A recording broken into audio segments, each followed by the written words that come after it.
నిర్గుణ్య భవార్జున నిర్దంద నిత్యసత్వస్థ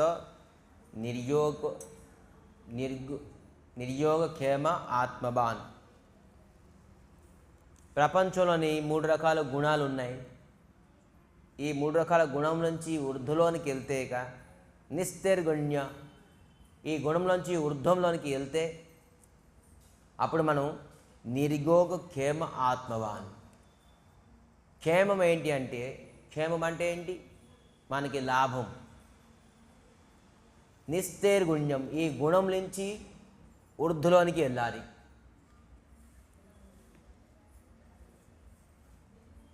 ఈ 3 గుణాల నుంచి ఊర్ధ్వలోకి వెళ్తే కానీ మనం ఆధ్యాత్మికాన్ని తెలుసుకోలేము. అందుకే 3 గుణాల నుంచి ఊర్ధ్వలోకి వెళ్తే మనం అప్పుడు క్షేమము. మనకు క్షేమం ఏంటి? ఆధ్యాత్మికులోనే క్షేమము. కృష్ణ భావనతో మనం రావాలంటే ఖచ్చితంగాను ఈ 3 గుణాల నుంచి వెళ్ళాలని మనం గత క్లాస్లో తెలుసుకున్నాం. ఇప్పుడు 46 నంబర్ శ్లోకం. యావనార్థ ఉదపానే సర్వతః సంప్లతోదకే తావాన్ సర్వేషు వేదేషు బ్రాహ్మణస్య విజానతః యావనార్థ ఉదపానే సర్వతః సంప్లుతోదకే తావాన్ సర్వేషు వేదేషు బ్రాహ్మణస్య విజానతః యావనార్థ ఉదపానే సర్వతో సంప్లుతోదకే తావాన్ సర్వేషు వేదేషు బ్రాహ్మణస్య విజానతః యావనార్థ ఉదపానే సర్వతో సంప్లుతోదకే తావాన్ సర్వేషు వేదేషు బ్రాహ్మణస్య విజానతః. యావనార్థ ఉదపానే. ఉదపానే అంటే ఒక నూతి. సంప్లతోదకే 2 ఇచ్చారు ఇక్కడ. ఉదపానే సంప్లతోదకే ఒక విరాటమైన జలాశ్రయం. సంప్లుతోదకే అంటే విరాటమైన జలాశ్రయం. మీరు నది అనుకోవచ్చు, సముద్రం అనుకోవచ్చు, ఇంకా ఏదైనా. ఉదపానే అంటే ఏంటి? కేవలం ఒక నూతి అంటాం. ఏదైతే మనకి కార్యము ఒక నూతి వల్ల అవుతుందో అది ఒక విరాటమైన జలాశ్రయము అతి సరళంగా తత్క్షణాత్ అవుతుంది అని అంటున్నారు. ఏ కార్యము నూతి వల్ల అవుతుందో అది ఒక విరాటమైన జలాశ్రయంలోని అత్యధికంగా అవుతుంది, విరాటంగా అవుతుంది, మరి అతి సరళంగా అవుతుంది అని అంటున్నారు. తావన్, యావన్, తావన్. ఫస్ట్ రాశారు యావన్, ఏ విధానంగా. తావన్ సర్వేషు, అదే విధానంగాను అన్ని కార్యము. మనం వేదముల తాలూకా సారాంశాన్ని తెలుసుకుంటే బిజానత అంటే ఏంటి? పూర్ణ జ్ఞానం. వేదంలోని సారాంశం తెలుసుకుంటే మనం పూర్ణమైన జ్ఞానాన్ని తెలుసుకోగలం. వేదంలో సారాంశం ఏంటి? సర్వస్య చాహం హృది సన్నివిష్ట మత స్మృతి జ్ఞానం అపహనం చ వేద్యశ్చ సర్వ అహమేవ వేద్య వేదాంత కృత్ వేద విదేవ చాహం. వేదంలో తెలుసుకోవాలని వస్తువు ఏదైతే ఉన్నదో, వేదంలోని ప్రారంభంలోని, వేదంలోని మధ్య భాగంలోని, వేదం తాలూకా అంత్యములోని తెలుసుకోవాలని వస్తువు అంటే కృష్ణుడు, శ్రీకృష్ణ పరమాత్మ. ఎవరైతే కృష్ణుడి గురించి తెలుసుకున్నారో అతను సంపూర్ణమైన జ్ఞానాన్ని తెలుసుకున్నట్టు. అప్పుడు అతను విజానతో అని చెప్పేసి చెప్తారు. వేదం తెలుసుకున్నాం కానీ మనం కృష్ణుడి గురించి తెలుసుకోలేదు అంటే మనం పూర్ణమైన జ్ఞానాన్ని తెలుసుకోలేదు అని. సో పూర్ణమైన జ్ఞానం భగవంతుని తెలుసుకుంటే గాను మనం పూర్ణమైన జ్ఞానాన్ని తెలుసుకోలేము. వేదంలో తెలుసుకునే వస్తువు భగవంతుడు శ్రీకృష్ణ పరమాత్మ.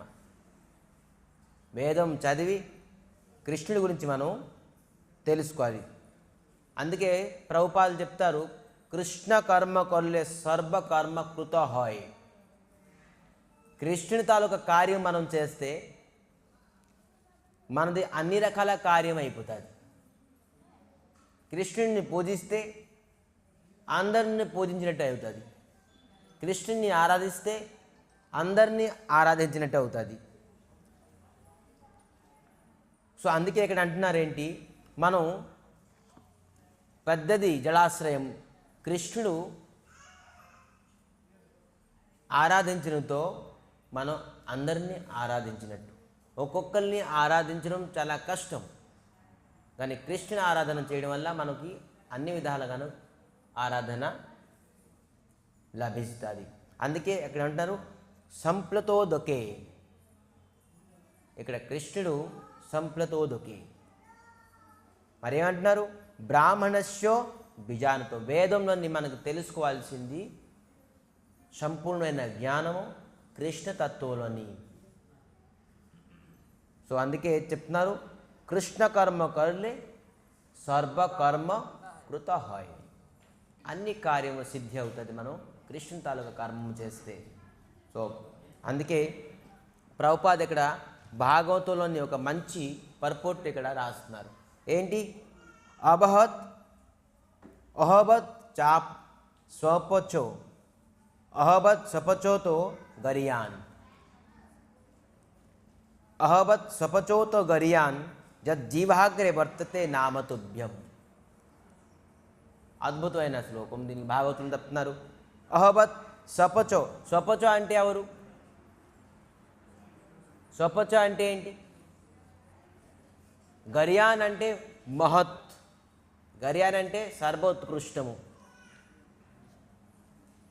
గరియాన్ అంటే విశేషం. స్వపచో గరియాన్ అంటున్నారు ఇక్కడ. స్వపచో అంటే ఎవరు? చాండాలుడు.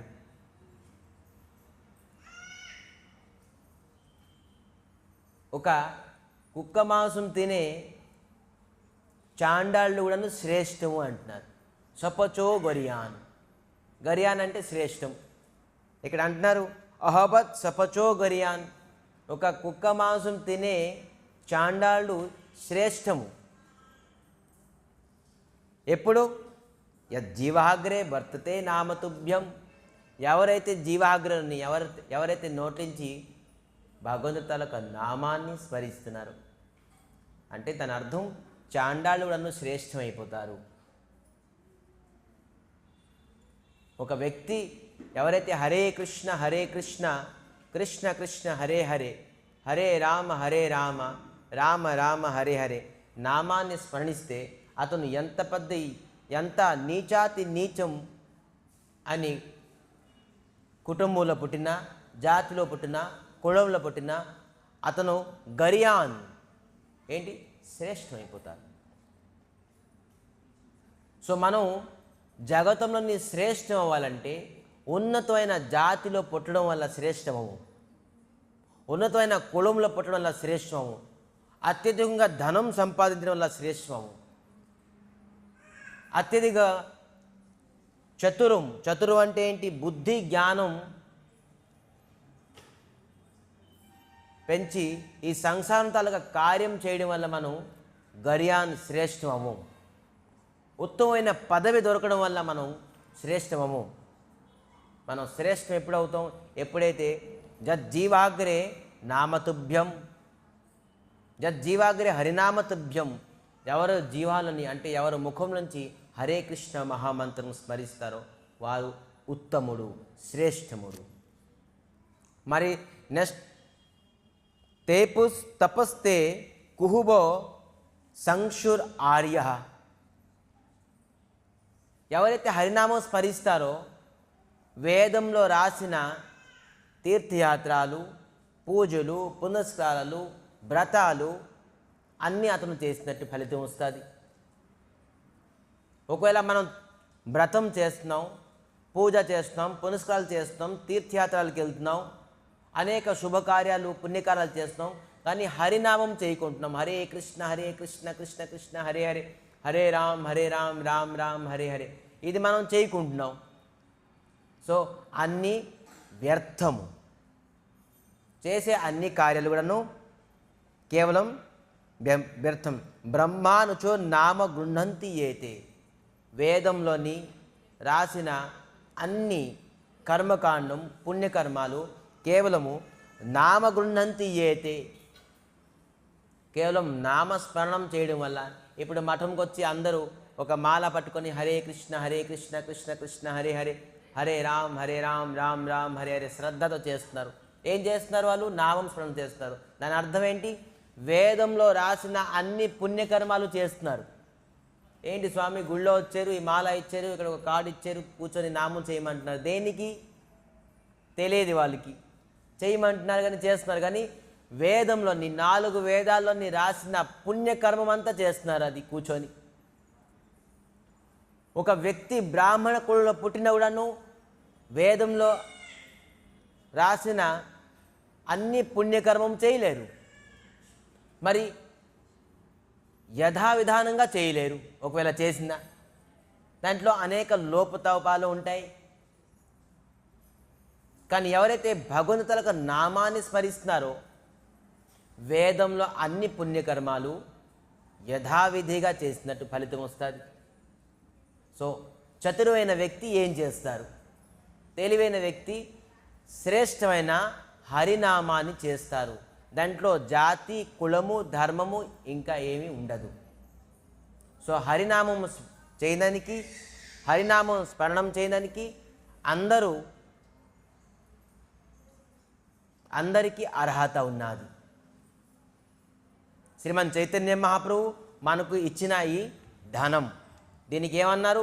నామధనం. నామాన్ని ఎవరైతే స్మరిస్తారో అతను వేదంలో రాసిన అన్ని కార్యాలని, అన్ని కర్మకాండాన్ని యథావిధానంగా యాజ్ ఇట్ ఈజ్గా పాటించినట్టు అని ఇక్కడ మనకి చెప్తున్నారు ఈ శ్లోకంలోని. సో 47 నెంబర్ శ్లోకం. ఇది వరల్డ్ ఫేమస్ శ్లోకం, అందరికీ ఇది తెలిసి ఉంటుంది. కర్మణ్యే యాధికారస్తే మా ఫలేషు కదాచన మా కర్మఫలో హేతు భూ మా తే సంగ స్తకో కర్మణి సంగో స్వ కర్మణి కర్మణ్యే యాధికారస్తే మా ఫలేషు కదాచన మా కర్మఫల హేతుర్భూ మా తే సంగో స్తక్తకర్మణి కర్మణ్యేవ్యాధికారస్తే మా ఫలేషు కదాచన మా కర్మఫల హేతుర్భూ మా తే సంగస్తకర్మణి. ఇక్కడ 4 విధాలుగా డివైడ్ చేయొచ్చు. 4 విధాలుగా మనం ఈ శ్లోకాన్ని అర్థం చేసుకోవచ్చు. ఏంటి?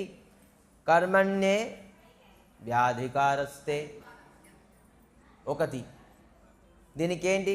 కర్మణ్య వ్యాధికారస్తే అధికారస్తే, కర్మం చేయడానికి అందరికీ అధికారం ఉన్నది. భగవంతుడు చెప్తున్నారు కర్మము చేయకుండా లేదు, కర్మము అందరికీ అధికారం ఉన్నది, కర్మం చేయాలి. కానీ ఏమంటున్నారు? మా ఫళేషు కదాచిన్. ఆ కర్మము తాలూకా ఫలితము అధికారం మీకు లేదు. ఆ కర్మం చేయడం వల్ల 98% వస్తుందా రిజల్టు, లేదంటే 28% వస్తుందా, 38% వస్తుందా, 50% వస్తుందా, లేదంటే 100% వస్తుందా? ఈ ఫలం అనేది, ఈ రిజల్ట్ అనేది మీ చేతిలో లేదు. అది ఎవరి చేతిలో ఉన్నది? ఎవరి చేతిలో ఉన్నది?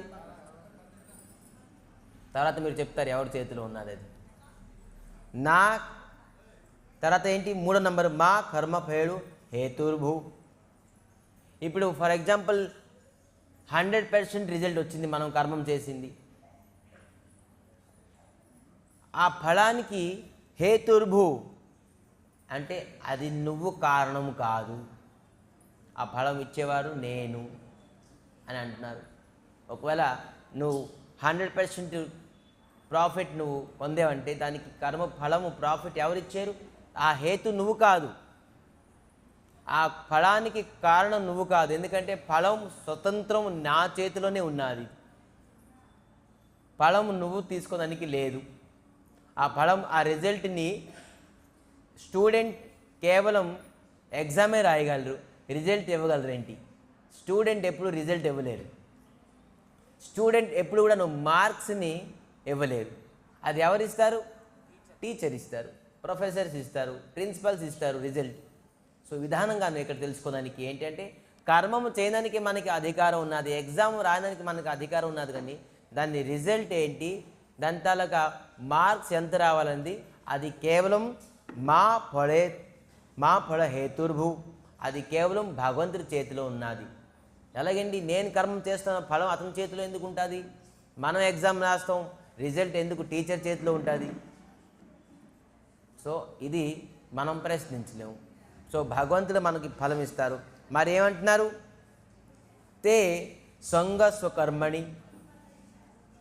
అయితే ఫలం మన చేతిలో లేదు. కర్మము కూడాను ఏ విధంగా కర్మము?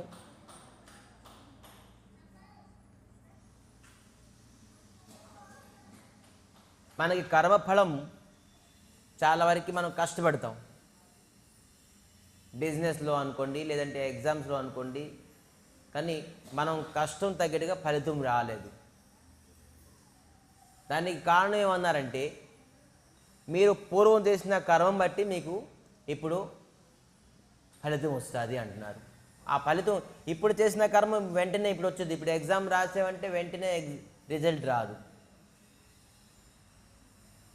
ఎప్పుడు వస్తుంది? మనం బిఫోర్ బర్త్లో ఏదైతే కర్మం చేసామో మనకి ఈ బర్త్లోని దాని తాలూకా రిజల్ట్స్ వస్తాయి. అది ఏ ప్రకారంగా మీరు కర్మం చేశారో ఆ ప్రకారంగా మీరు రిజల్ట్ వస్తుంది. సో ఇప్పుడు మీకు ఏది రాదు. అయితే చాలామంది అంటారు, ఎందుకు కర్మం చేయడం, ఎందుకు రిజల్ట్ పొందడం, నేను ఎగ్జామ్ రాయను, నాకు రిజల్ట్ వద్దు అనే వ్యక్తులు చాలామంది ఉంటారు. స్కూల్కి వెళ్ళకుండాను, నేను స్కూల్కి వెళ్ళను, ఎగ్జామ్ రాయను, నాకు రిజల్ట్ అవసరం లేదు బాబు అని చెప్పేసి చెప్తారు. సో అందుకే ఇక్కడ చెప్తున్నారు 4వ నంబర్ కాన్సెప్ట్, తే సంగో స్వకర్మణి. అలాగా కర్మము చేయకుండా కూడా మీరు వండకూడదు అంటున్నారు. చూడండి, భగవంతుడు యథార్థం చెప్పేశారు. ఒకటేం చెప్పారు? కర్మం తాలూకా అధికారం మీకు ఉన్నది. రెండోది, ఫలం పైన మీకు అధికారం లేదు. ఒకవేళ ఫలం వచ్చిందనుకోండి, సక్సెస్ అనుకోండి, అన్సక్సెస్ అనుకోండి, దాని తాలూకా కారణం మీరు కాదు, హేతు మీరు కాదు. మూడోది. 4వది ఏం చెప్తున్నారు ఇక్కడ? అలాగని మీరు మీ చేతిలో లేదు కదా, నేను కర్మం చేస్తాను, నా చేతిలో రిజల్ట్ లేదు కదా, అయితే ఎందుకు నేను కర్మం చేస్తాను? నేను కర్మం చేయకుండానే కేవలం యోగ నిద్రలోని, దానికి ఏమంటారు, శవాసనం, 24 గంటల శవాసనంగా ఉండగలం ఏంటి? 24 గంటల శవాసనం ఉంటే అతను ఏ ప్రకారంగా కర్మం లేకుండా ఉంటారు. ఖచ్చితంగా మనం తినడానికి వండుకుంటాం, సంపాదిస్తాం, కర్మం. ప్రతి వ్యక్తి ఏదో ఒక కర్మం చేయాల్సిందే. కర్మం చేయకుండా ఏ వ్యక్తి ఉండలేరు. అతను కొన్ని గంటలు కూర్చొని కూడా కర్మం చేస్తుంటారు, కూర్చొని. కానీ ఆ కర్మము చేయకుండా ఎవరు ఉండలేరు. అలాగని కర్మం చేయకుండా కూడాను ఉండకూడదు. దానికి ఏమంటున్నారు? అకర్మణ. అకర్మణ ఉండకూడదు. కర్మం చేయకుండా శూన్యంగా కూర్చోకూడదు. ఖచ్చితంగాను కర్మం చేయాలి. ఏ కర్మం చేయాలైతే అక్కడ ప్రశ్నించేది, ఏ కర్మం చేయాలి అని మనకి చెప్తున్నారేంటి? చాలామంది దొంగతనం చేస్తే పోలీసులు పట్టుకుంటారు, జైల్లో పెడతారు అని అందరికీ తెలుసు. కానీ ఎంతమంది దొంగతనం చేయకుండా ఉన్నారు? ఎంతమంది జైల్లో వెళ్ళకుండా ఉన్నారు చెప్పండి? తప్పు చేస్తే ఖచ్చితంగాను జైల్లో తీసుకెళ్తారని అందరికీ తెలుసు. కానీ ఎంతమంది జైలుకి వెళ్ళకుండా ఉన్నారు? ఎంతమంది పోలీసులతో పట్టించుకోకుండా ఉన్నారు? ఇది కర్మము. రెండోది, చాలామంది దొంగతనం చేస్తారు, చక్కగా జైలుకి వెళ్తే 3 పూటలు చక్కగా కూర్చొని తింటాం. ఎందుకు ప్రాబ్లం? ఇవన్నీ ఎందుకు? ఈ తినడానికి కష్టపడుతున్న చక్కగా తప్పు చేసేసి చక్కగా జైలుకి వెళ్ళి చక్కగా 3 పూటలు తినొచ్చు కదా. ఒకవేళ జైలుకి వెళ్తే హాయిగా ఉంటామంటే మరి పోలీసులు చూసి ఎందుకు భయపడతారు? ఎందుకు పోలీసు చూసి చాలామంది భయపడతారుగా. మరి జైలుకి ఇచ్చి 3 పూటలు తినొచ్చు కదా మనం, కానీ పోలీసుకి ఎందుకు భయపడతాం? అంటే దీనికి డెప్త్గా ఆలోచించండి. ఎప్పుడైతే మనం కర్మం చేస్తామో ఆ కర్మంకి ఫలితం మనకి ఈ సంసారంలో మళ్ళీ తిరిగి రావాల్సి వస్తుంది. ఏ కర్మము చేస్తే మనం జైలుకి వెళ్ళము, ఏ కర్మము చేస్తే జైలు నుంచి జైలుకి వెళ్ళకుండా ఉంటాము, ఏ కర్మం చేస్తే జైలుకి వెళ్తాం అనేది ఇక్కడ ఈ భగవద్గీతలోని 3 రకాల కర్మం ఇచ్చారు. ఏంటి? ఒకటి సుకర్మ, ఒక వికర్మ, ఒకటి అకర్మ. 3 రకాల కర్మం. మనం కర్మం చేస్తున్నాం కానీ ఈ కర్మం తలకు వెరైటీస్ తెలీదు. ఏ కర్మం చేయడం వల్ల మనం తెలుసు. ఇప్పుడు దొంగతనం చేస్తే పోలీస్ దగ్గరికి వెళ్తాం, జైలుకి వెళ్తాం, అందుకని దొంగతనం చేయకుండా ఉంటాం. అయితే ఏ పని చేస్తే మళ్ళీ మాతృగర్భంలోని పడకుండా ఉంటాం. ఇది పెద్ద జైలుగా. మాతృగర్భం అనేది పెద్ద జైలు. మాతృగర్భం అంటే మళ్ళీ చనిపోయిన తర్వాత మళ్ళీ మనిషిగా పుడతామేంటి? 84 లక్షలుగా పుడతాం. పశు పక్షులుగా, అనేక కీట పతంగుగా పుడతాం. మనం 84 లక్షల తాలూకా గర్భానికి వెళ్తాం. ఒక్కసారి మనిషి జీవితం పోతే, ఒక్కసారి మనిషి జీవితం మనం చనిపోతే, మనం వికర్మం చేస్తే ఏముంటుంది? 84 లక్షల సారి పశు పక్షుల తాలూకా గర్భంలో వెళ్తాం. ఇది పెద్ద జైలు. మనం ఇప్పుడు తప్పు చేస్తే మన జీవితకాలం కారాగార శిక్ష అంటారు కదా, కారాగార శిక్షన. ఆ జీవితం అంతా కారాగార శిక్ష ఇచ్చారు అని చెప్తారు. ఆ జీవితం అంటే ఏంటి? లైఫ్ లాంగ్ జైల్లో ఉండండి. ఏదో ఒక తప్పు చేసాం, సరే ఈ లైఫ్లో అయితే సరే అయిపోయింది. నెక్స్ట్ లైఫ్ మనం వికర్మం చేస్తే నెక్స్ట్ లైఫ్లో కూడా జైల్లో రావాల్సిందే. సో వికర్మం ఏంటి, అకర్మం ఏంటి, సుకర్మం ఏంటి? ప్రభుపాదులు ఇక్కడ పర్పోట్ రాస్తున్నారు. సుకర్మము, వికర్మము.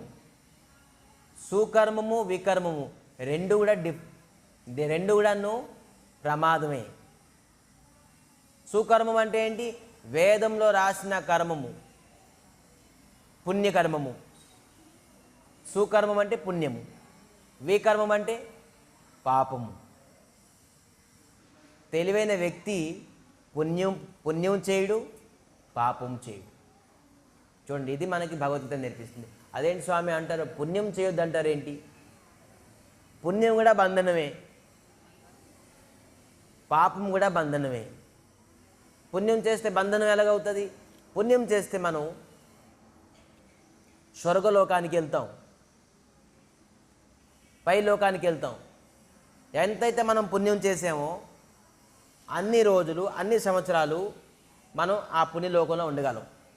క్షీణే పుణ్యం మర్త్యలోక వసంతి. పుణ్యం క్షీణమైపోతే మళ్ళీ ఈ లోకానికి రావాల్సిందే. అయితే ఎందుకు ఆ పుణ్యం చేయడం? కొన్ని రోజుల గురించి, కొన్ని సంవత్సరాల గురించి ఉండడానికి. అందుకే తెలివైన వ్యక్తి సుకర్మం గురించి వికర్మం పైన కూడా చేయడు, ఆసక్తి అవడు. ఏ కర్మం చేస్తాడు? అకర్మ. అకర్మ అంటే ఏంటి? అది మనం తెలుసుకోవాల్సింది. అకర్మం అంటే పుణ్యకర్మానికి ఫలం ఉన్నది. ఏంటి పుణ్యకర్మానికి ఫలం? స్వర్గలోకం. వికర్మానికి ఫలం ఉంది. ఏంటి దాని ఫలం? నరకంకి వెళ్తాం. మరి అకర్మానికి ఫలం ఏంటి? అది అకర్మానికి ఫలం ఏంటంటే ఫలం లేనిది. ఈ కర్మ ఫలం ఉండదు. దీనికి ఏమొస్తుంది? గోలోక ప్రాప్తి, భగవత్ ప్రాప్తి, వైకుంఠ ప్రాప్తి, భగవంతుడి దగ్గరికి చేరిపోతుంది. దీనికి ఫలం ఉండదు. ఫలం అంటే ఏంటి అర్థమవుతుందా? నరకం, పాపం చేస్తే నరకంకి వెళ్ళి అనేక ఫలం అనుభవించాం. మరి పుణ్యం చేసి అనేక సుఖం అనుభవించాం, ఇది ఫలం. కానీ భగవంతుడి దగ్గరికి ప్రాప్తి అవడానికి అకర్మం, ఇది ఫలం రహితం. భగవంతుడి దగ్గరికి వెళ్ళిపోవడానికి ఫలం, ఈ ఫలం పొందుతాం మనం. ఏ ప్రకారంగా కర్మఫలం ఉండదు. కర్మఫలం రహితం ఉండాలంటే కేవలం మనం ఏం చేయాలి? అకర్మం చేయాలి. తెలివైన వ్యక్తి, బుద్ధివంతుడు అకర్మం చేస్తాడు. అందుకే ఏది పడితే ఏ కర్మం చేయకూడదు.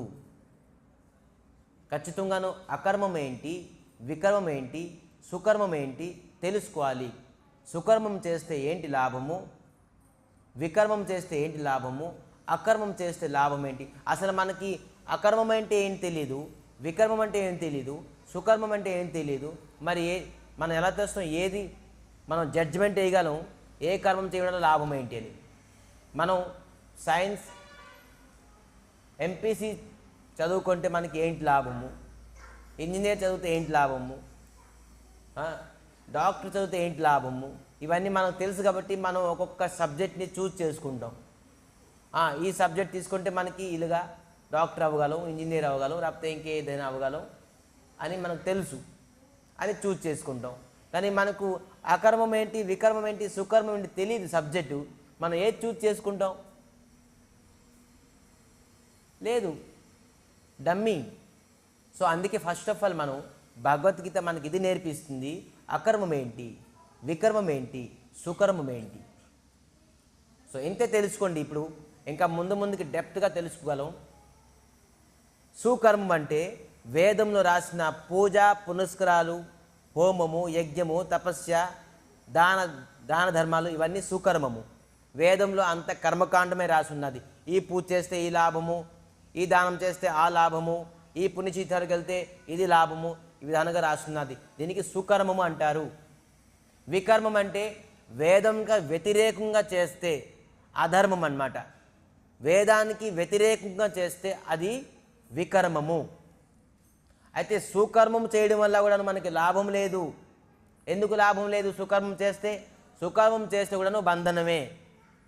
పై లోకానికి వెళ్ళి కొన్ని రోజులు, కొన్ని సంవత్సరాలు ఉంటాం, మళ్ళీ తిరిగి ఇక్కడికి రావాల్సిందే. మరి వికర్మం చేస్తే ఖచ్చితంగా నరకానికి వెళ్ళి అతను పనిష్మెంట్ని అనుభవిస్తాడు, జైలు శిక్ష. మరి అకర్మము చేస్తే అతను శాశ్వతమైన భగవంతుడి లోకానికి వెళ్ళిపోతారు. యద్గత్వా నో నిబద్ధంతే, యద్గత్వా నిబద్ధంతే తద్ధామ పరమం మము. భగవంతుడి దగ్గరికి వెళ్ళడానికి ఒకటే ఒక కర్మము. అది ఏం కర్మము? అకర్మము. అకర్మం అంటే ఏంటి? వేదంలో రాసిన దానిటికి సుకర్మం అన్నారు, వేదంలోని వ్యతిరేకంగా చేస్తే వికర్మం అన్నారు. అయితే అకర్మం ఏంటి? ముందుకు మనం తెలుసుకుందాం అకర్మం అనేది ఏంటిది. సో 48 నంబర్ శ్లోకం మనం ఇప్పుడు ఏం నేర్చుకుందాం? అకర్మం ఏంటి అని తెలుసుకోవాలి. ఓకే, అకర్మం తలక సబ్జెక్ట్ని ఈ శ్లోకంలో మనకి డెప్త్గా చెప్తున్నారు. 48 నంబర్ శ్లోకం. యోగస్థ కురు కర్మాణి సంగం త్యక్తా ధనంజయ సిద్ధ్యో సమో భృత్వా సమత్వం యోగో ఉచ్యతే యోగస్థ కురు కర్మాణి సంగన్ త్యక్తా ధనంజయో సిద్ధ సిద్ధ్యో సమో భృత్వా సమత్వం యోగో ఉచ్యతే యోగస్థ కురు కర్మాణి సంగం త్యక్తా ధనంజయ సిద్ధ సిద్ధ్యో సమో భృత్వా సమత్వం యోగ ఉచ్యతే యోగస్థ కురు కర్మాణి సంగం త్యక్తా ధనంజయ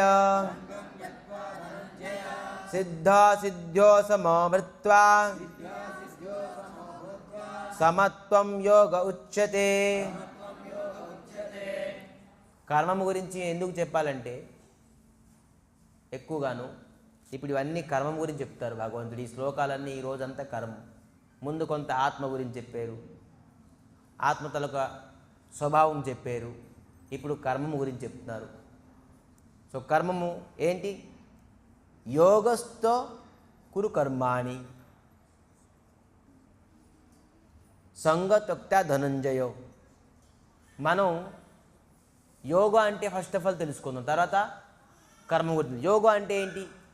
యోగా అంటే ప్లస్, తెలుగులో ఏమంటారు? కలయిక అంటారు.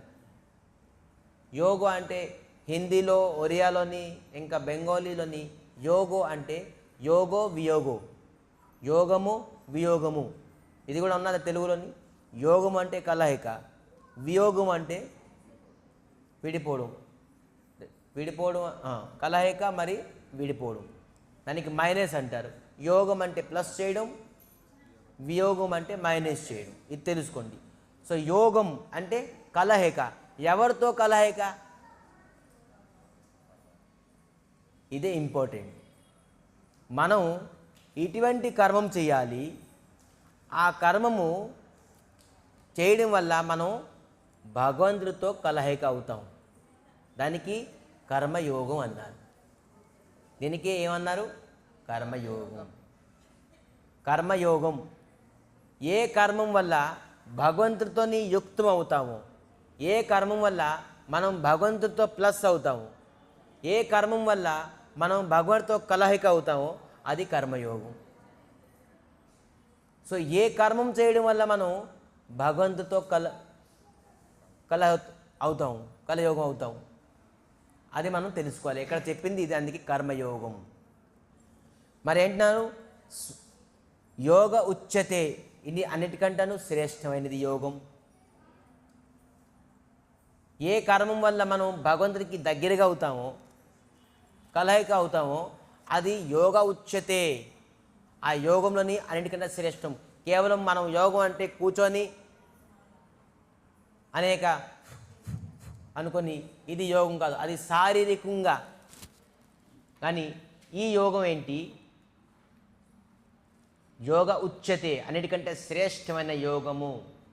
భగవంతుడితో ఏ కర్మం చేయడం వల్ల మనం భగవంతుడికి దగ్గరగా అవుతామో అది యోగంలో అన్నిటికంటే శ్రేష్టమైన యోగము. దానికి అకర్మము అన్నారు. సో మనం ఏ ప్రకారంగా కర్మం చేయాలి? ఇక్కడ ప్రభుపాద్ పర్పోట్ రాస్తున్నారు, వర్ణాశ్రమము. వర్ణాశ్రమం అంటే తెలుసు కదా, 4 వర్ణాలు 4 ఆశ్రమం. ఒక్కొక్కరు ఒక్కొక్క రకంగా కర్మం చేస్తారు. 4 వర్ణం అంటే ఏంటి? బ్రాహ్మణ, క్షత్రియ, వైశ్య, శూద్ర. మరి ఆశ్రమం అంటే బ్రహ్మచారి, గృహస్థ, బానప్రస్థ, సన్యాసి. ఇది 4 ఆశ్రమము, వర్ణము, వర్ణ ఆశ్రమము. ఈ 4 వర్ణాశ్రమము భగవంతుడు ఎందుకు సృష్టించారు? ఎందుకు సృష్టించారు? భగవంతుడు ప్రీత్యర్థంగా. చూడండి, అందరూ బ్రాహ్మణులు అయితే కేవలం పూజించితే మరి దేశానికి ఎవరు రక్షిస్తారు? అందుకే దేశానికి రక్షించడానికి, గుడి గోపురం రక్షించడానికి, హింసల జంతువుల నుంచి, పశువుల నుంచి రక్షించడానికి క్షత్రియుల్ని సృష్టించారు భగవంతుడు. మరి కేవలం పూజ పునస్కారాలు చేస్తే అవుతుందా? వాణిజ్యం, వ్యాపారం, వ్యవసాయం చేయాలి, లేదా తింటాం ఎలాగా? సో అందుకే వైశ్యుల్ని సృష్టించారు. మరి కేవలం వాణిజ్యం, వ్యాపారం చేస్తే అవుతుందా? కేవలం బ్రాహ్మణ పని చేస్తే, పూజ చేస్తే అవుతుందా? కేవలం మనం ఈ జగతానికి రక్షిస్తే అవుతుందా? శూద్రులే ఈ 3 జాతికి కూడాను కొంతమంది సర్వీస్ చేస్తూ ఉండాలి, 3 కూడాను పనిచేసే, వీళ్ళ కింద పనిచేసే వ్యక్తులు ఉండాలి. అందుకే శూద్రులను చేసేది. ఈ 4 వర్ణము ఒక్కొక్కరు ఒక్కొక్క పని చేయండి, కానీ ఏం పని చేయాలి? భగవంతుడి ప్రీత్యార్థంగా. ఈ 4 మెయిన్ సెంటర్ ఏంటి? కృష్ణుడు.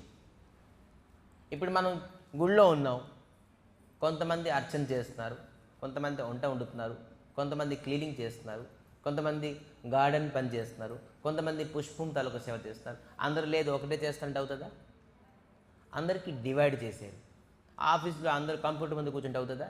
కొంతమంది క్లీనింగ్ చేయాలి, కొంతమంది అబ్జర్వేషన్ చేయాలి, కొంతమంది సీసీ కెమెరా దగ్గర ఉండాలి, కొంతమంది రిసెప్షన్లో ఉండాలి, కొంతమంది బ్యాక్ ఎండ్లో ఉండాలి, కొంతమంది ఫ్రంట్ ఎండ్లో ఉండాలి.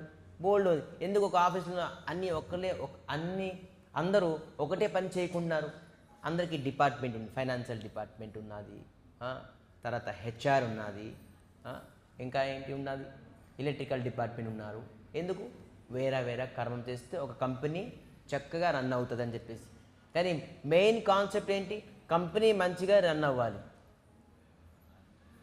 కానీ 4 వర్ణాలు తయారు చేసేది భగవంతుడు ఏంటి? భగవంతుడితో భక్తి చెయ్యాలని. ఎవరైనా ఏ కర్మమైనా చేయొచ్చు, కానీ బ్రాహ్మణుల తాలూకా కర్మము బ్రాహ్మణులు చేయాలి, క్షత్రియ తాలూకా కర్మము క్షత్రియులు చేయాలి, వైశ్య తాలూకా కర్మము వైశ్యులు చేయాలి, శూద్ర కూడాను ఆ విధంగా కర్మ. కానీ ఈ 4 భగవంతుడి గురించి చేయాలి. మనం కంపెనీలో పనిచేస్తున్నాం, కంపెనీ కాకుండా పనిచేస్తే ఎలాగుంటుంది? మనం గుళ్ళో ఉన్నాం, గుళ్ళో కాకుండా కర్మం వేరే దగ్గర పనిచేస్తే ఎలాగుంటుంది? కంపెనీలోని మనకి హెచ్ఆర్ డిపార్ట్మెంట్ ఇచ్చున్నారు, ఆ కంపెనీలో కూర్చొని మనం హెచ్ఆర్ డిపార్ట్మెంట్ కర్మ చేయకుండా వేరే కర్మ, పర్సనల్ కర్మ చేస్తున్నాం, ఎలాగుంటుంది కంపెనీలోని? సో మనకి 4 వర్ణం రూపంగా మనకి సృష్టించారు. నా తలగా కర్మం చేయమని చెప్పేసి భగవంతుడు అంటున్నారు. భగవంతుడు నా గురించి కర్మం చేయి అని మీకు 4 వర్ణాలు సృష్టించారు. మనం కంపెనీలో పనిచేస్తున్నాం, కంపెనీ గురించి పని చేయకుంటున్నాం. సో భగవంతుడు మనకు సృష్టించారు, భగవంతుడి గురించి మనం కర్మ చేయకుంటున్నాం. సో దానివల్ల మనకి ఏంటవుతుంది? పనిష్మెంట్. ఇక్కడ అదే అంటున్నారు, నాతోని కలహకమైన కర్మం మీరు చేయండి. మీకు వేరే డిపార్ట్మెంట్ ఇచ్చాను, కానీ నా గురించి కర్మం చేయండి. మనం భగవంతుడి గురించి కర్మం చేయకుంటున్నాం. అదే మనం పెద్ద ఫాల్ట్. భగవంతుడు సృష్టించారు 4 వర్ణము ఆశ్రమాలు, కానీ ఎవరి గురించి? అతని గురించి. ఒక కంపెనీని వేరే డిపార్ట్మెంట్స్ చేశారు. దేని గురించి? కంపెనీ గురించి. అది మీ పర్సనల్ గురించి కాదు. భగవంతుడు 4 వర్ణాలు సృష్టించారు, అది మీ గురించి కాదు, భగవంతుడి గురించి. కానీ మనం భగవంతుడిని మర్చిపోయాం. కృష్ణ భులి సైజీవో అనాది బహిర్ముఖో. మనం కృష్ణుని మర్చిపోయి అనేక జన్మం అయిపోయింది. అందుకే మనం ఏంటి? అతేవో దేహ సంసార మయా తారో దేహ సంసార దుఃఖం. అతనికి దుఃఖమే ఉంటుంది. ఎలాగా కంపెనీలో పనిచేస్తే కంపెనీ గురించి పని చేయకుండా వేరే పని చేస్తే కంపెనీ అతనికి రికగ్నైజ్ చేయదు, శాలరీ ఇవ్వదు, పనిష్మెంట్ ఇస్తుంది. సో ఆ విధానంగాను మనం ఎప్పుడైతే భగవంతుడి గురించి కర్మం చేయను, అయితే బ్రాహ్మణులు అయితే మనం పూజ చేయకూడదా? శూద్రులు పూజ చేయకూడదా? క్షత్రియులు పూజ చేయకూడదా? చేయొచ్చు. కానీ ఏ విధానంగా చేయాలి? అన్నిటికన్నా చెప్తున్నారు, ఎవరైతే అన్ని జాతి కులము ఎవరైతే హరే కృష్ణ కృష్ణ కృష్ణ హరే హరే, హరే రామ రామ రామ హరే హరే, కళౌ కీర్తనాత్, కళౌ నామ కీర్తనాత్. ఈ యుగంలోని మనం భగవంతుడిని భక్తి చేయాలంటే, పూజ చేయాలంటే, ప్రసన్నం చేయాలంటే, భగవంతుడితోని మనం కలయిక అవ్వాలంటే కేవలం ఒకటే మార్గము. అదేంటి? భగవంతుల యొక్క నామస్మరణము. ఎవరైతే భగవంతుడి నామస్మరణం చేయలేరో అతను ఎప్పుడు కూడా భగవంతుడితోని కలయిక అవ్వలేరు. ఎప్పటి వరకు అయితే మనం భగవంతుడితో కలయిక అవ్వలేమో అప్పటి వరకు ఈ మాయా ప్రపంచంలో ఉంటూ మనం అనేక కష్టాలతోని దుఃఖాలతోనే ఉంటాము, అనేక బంధనాలతోనే ఉంటాము. సో భగవంతుడితో కలయిక అవ్వాలి. అయితే మనం ఏం చేయాలి? కర్మయోగం చేయాలి. కర్మయోగం అంటే ఏంటి? ఏ కర్మము భగవంతుడి గురించి చేయాలో. అయితే అందరూ భగవంతుడి గురించి కర్మం చేయాలంటే మన ఇల్లు ఎలాగ గడుస్తుంది, మన సంసారం ఎలాగ పోషిస్తాం? దానికే సింపుల్గా భగవంతుడిని సెంటర్ చేయాలి.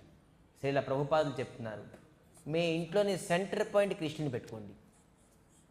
నేను ఉద్యోగం చేస్తాను దేనికి?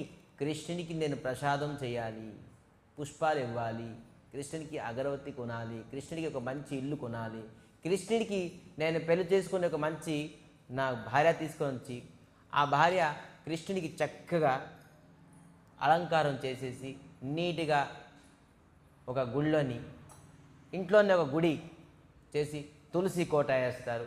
ఆ తులసి భగవంతుడికి అర్పించారు. అందుకని వివాహం చేసుకోవాలి. పిల్లలు కనాలి దేనికి? కృష్ణుని సేవించాలి వీళ్ళందరూ. నెక్స్ట్ తరం మళ్ళీ కృష్ణునికి వీళ్ళందరూ స్మరించాలి. అందుకే పిల్లలు కావాలి. కేవలం సెంటర్ అనేది కృష్ణుడు ఉండాలి. ఈ నివాసం ఎవరిది? కృష్ణుని తాలూకా నివాసం. ఈ పిల్లలు ఎవరు? కృష్ణుని తాలూకా పిల్లలు. ఈ కంపెనీ ఎవరిది? కృష్ణుని తాలూకా కంపెనీ. ఈ ఉద్యోగం ఎవరిది? కృష్ణుని తాలూకా ఉద్యోగం. ఎప్పుడైతే మన మెయిన్ ఎయిమ్ సెంటర్ కృష్ణుడు అవుతారో అప్పుడు కర్మయోగం అయ్యింది.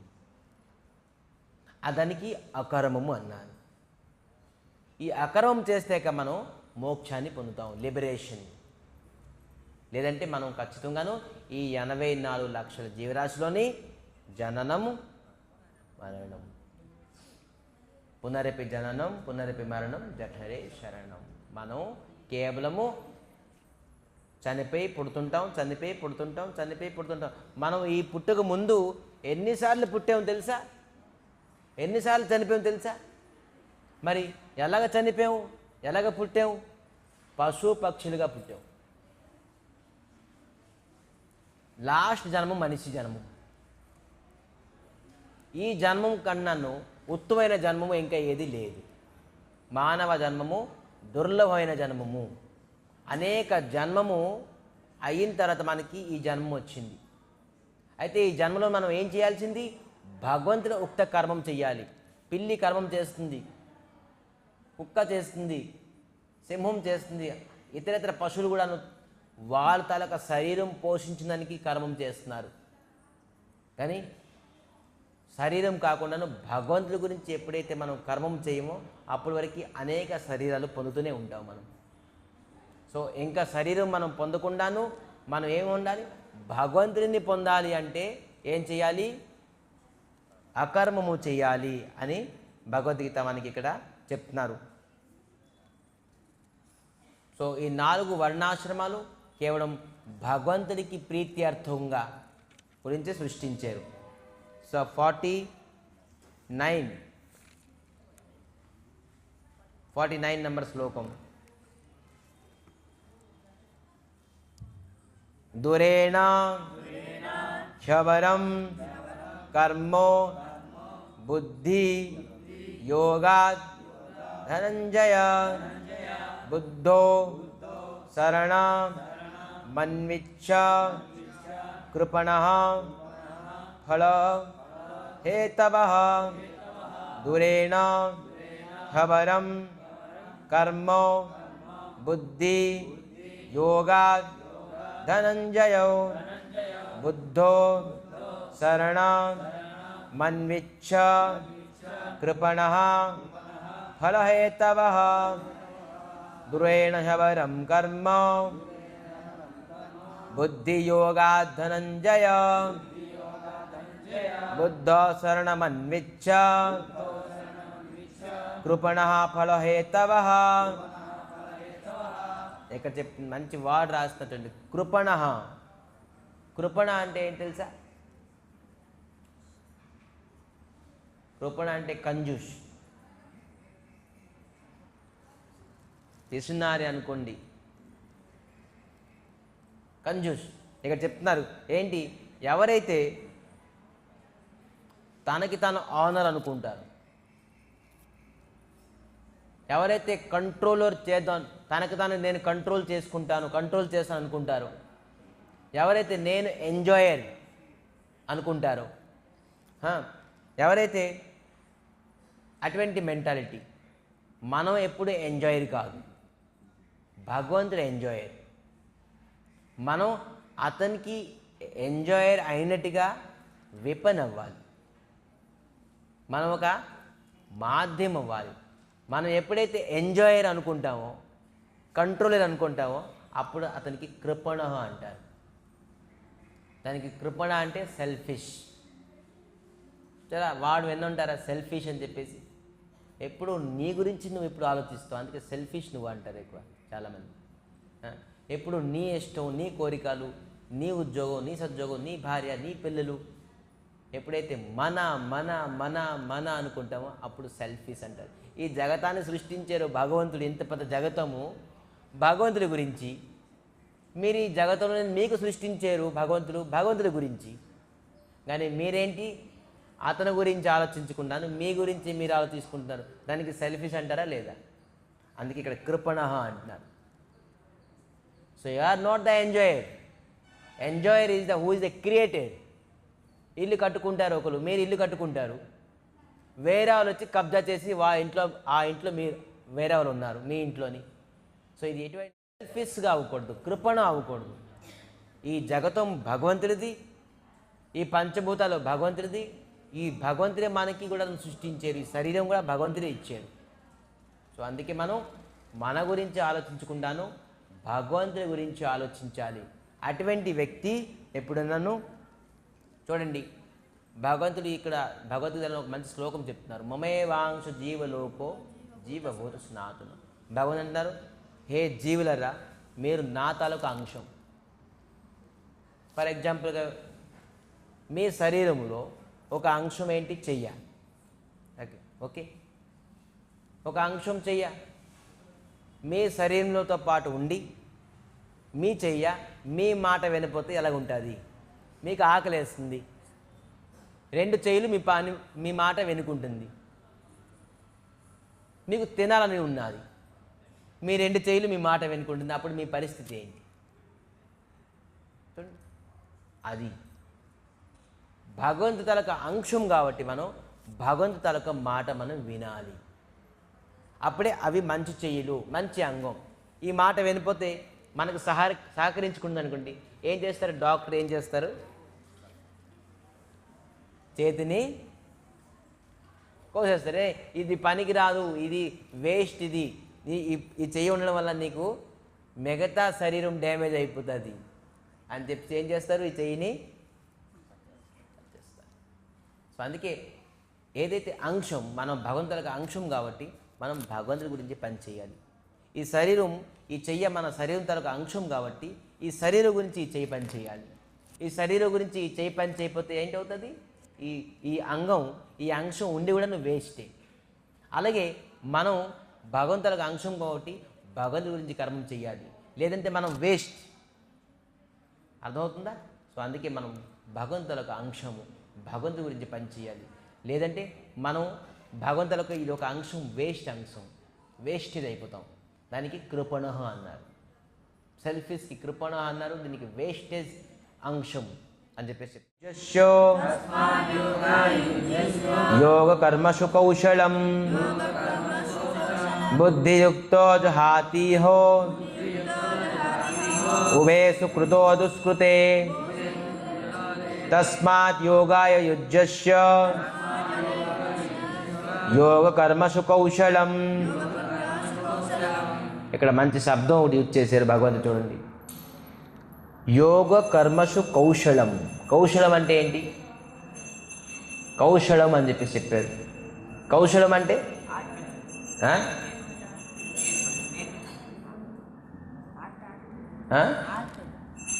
కౌశలం అంటే ఏంటి? ప్రక్రియ, ప్రాసెస్. కౌశలం అంటే చతురత్వం. ఎవరైతే ప్రాసెస్ మంచిగా చేస్తారో, కౌశలంగా చేస్తారో, అంటే చలాకీగా చేస్తారో అక్కడ రాస్తారు. ఏం చేస్తున్నారు? ఏం కర్మము? కర్మసు కౌశలం. చలాకీగా కర్మం చేయాలి అంటున్నారు. తెలివిగా కర్మం చేయాలి. ఎలాగ పడితే అలా కర్మం చేయకూడదు, తెలివిగా చేయాలి. తెలివిగా కర్మం చేస్తే ఏమిటవుతుంది? ఎక్కువ ప్రాఫిట్ వస్తుంది, ఎక్కువ లాభం వస్తుంది. తెలివి తక్కువ వాళ్ళు ఎప్పుడు సంపాదించగలరు ఏంటి? తెలివైన వాళ్ళు చాలా తక్కువగా లిమిట్ పీరియడ్లోని, తక్కువ సమయంలోని అధికంగా సంపాదించగలరు తెలివైన వాళ్ళు. వీడు తెలివి తక్కువ, నేను ఇలాగే ఉంటాడురా అని అంటారు చాలామంది. ఇతను ఇలాగే కష్టపడతారు గాడిదలాగా. తెలివైన వాళ్ళు అంటే ఇక్కడ అంటారు తెలివిగా, కౌశలం, చతురత్వంగా, చలాకీగా కర్మం చేయాలి. ఏంటి? అందుకే అంటారు యోగో కర్మసు కౌశలం. మనం కర్మయోగము చాలా కౌశలంగా చేయాలి, చతురంగా చేయాలి. ఎలాగ పడితే అలా కర్మం చేస్తే మనం దానికి బంధనం ఉండిపోతుంది. కర్మానికి బంధనం ఉందిగా, మనం బంధించిపోతాం. అంటే బంధించబడడం అంటే జైలుకి వెళ్ళిపోతాం. తప్పు పని చేస్తే జైలుకి వెళ్ళిపోతాం. అందుకే మనం ఏ కర్మం చేయాలి, ఏ కర్మం చేయకూడదో మనం ఖచ్చితంగా. మనం ఫారెన్కి వెళ్ళామనుకోండి, చాలామంది మనం ఇండియన్స్ అనుకోండి, కూల్ డ్రింక్ తాగి ఆ బాటిల్ రోడ్డు మీద తీరేస్తాం. లేదా ఏదో తినేసి ఆ ప్యాకెట్ రోడ్డు మీద తీరేస్తాం. కానీ ఫారెన్లో అలాగ అవ్వదు. మనం కూల్ డ్రింక్ తాగి డస్ట్బిన్కి నెలుక్కొని ఆ డస్ట్బిన్లో వేయాలి. మనం పారేసి అనుకోండి, సీసీ కెమెరాస్ ఉంటాయి. మీరు నెక్స్ట్ జంక్షన్లో మీకు దొరికిపోతారు, అక్కడ పనిష్మెంట్ రాసేస్తారు. బాబు మీరు రోడ్డు మీద ఇలాగ కూల్ డ్రింక్ తాలూకా బాటిల్ వేసేసారు, మొత్తం పిక్చర్ చూపించేస్తారు మీకు. ఇలాగ వేసారు, అందుకే మీకు ఎంత రూపాయలు ఫైన్. మీరు వాటర్ బాటిల్ తాగేసి ఇలాగ పారేసే రోడ్డు మీద, ఇక మీ సీసీ కెమెరాలో కనబడుతుంది చూడండి, నెక్స్ట్ జంక్షన్లో పట్టేస్తారు మీకు. సో అందుకే కౌశలంగా ఫారెన్కి వెళ్ళి మనం పని చేయాలి, ఉండాలి. అలాగే కర్మము కూడాను కౌశలంగా, ఏది పడితే ఆ కర్మం చేసేసామనుకోండి, దానికి బంధనం ఉన్నది, ఫైన్ ఉన్నది. ఫైన్ లేకపోయిన కర్మం ఏంటి? మనకి ఫారెన్కి వెళ్తే ఫైన్ పడకుండా ఉండాలంటే మనం ఏం చెయ్యాలి అని తెలుసుకోవాలి. రూల్ అండ్ రెగ్యులేషన్, అక్కడ ఒక రూల్ అండ్ రెగ్యులేషన్ ఉంటుంది, ఇండియాలో కూడా ఒక రూల్ అండ్ రెగ్యులేషన్ ఉన్నది. అలాగే భగవంతుడు ఈ ప్రపంచం సృష్టించినప్పుడు కొన్ని రూల్ అండ్ రెగ్యులేషన్స్ పెట్టారు. ఎప్పుడైతే ఆ రూల్ అండ్ రెగ్యులేషన్స్ మనం ఫాలో అవ్వలేదో, కౌశలం ఫాలో అవ్వలేదో, మనం ఖచ్చితంగా దానికి ఏముంది? బంధనం ఉన్నది.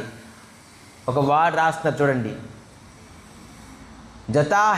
జతాతీహో. దానికి అర్థం ఏంటి చూసారా? జతాతీహో అని చెప్పేసి ఏం రాస్తున్నారు? జతాతీహో అంటే విముక్తి పొందగలడు. ఆ కర్మము బంధనం నుంచి ఒక వ్యక్తి విముక్తి పొందగలడు. కౌశలంగా కర్మం చేయండి, అప్పుడే మీరు విముక్తి పొందగలరు. లేదంటే ఏమవుతుంది? పనిష్మెంట్, ఫైన్ పడుతుంది. సో మనం కట్టకూడదు, ఫైన్ పడకూడదు. సో ఎలాగా? జతాతీహో. జతాతీ అంటే ఆ కర్మం నుంచి విముక్తి పొందగలడు. కౌశలంగా కర్మం చేయాలి. కౌశలమైన కర్మం ఏంటి? అకర్మము. భగవంతుడి గురించి కర్మం చేయడమే అతను చేసిన కౌశలమైన కర్మం. సో అందుకే తస్మాత్ అని చెప్తున్నా. తస్మాత్ అంటే సో, తస్మాత్ అంటే అందువలన మీరు యజ్జస్ యోగ కర్మసు కౌశలం, తెలివిగా కర్మం చేయండి. ఎలాగ పడితే అలాగ కర్మం చేయకూడదు అని అంటున్నారు. ఏది పడితే అది కర్మం చేయకూడదు.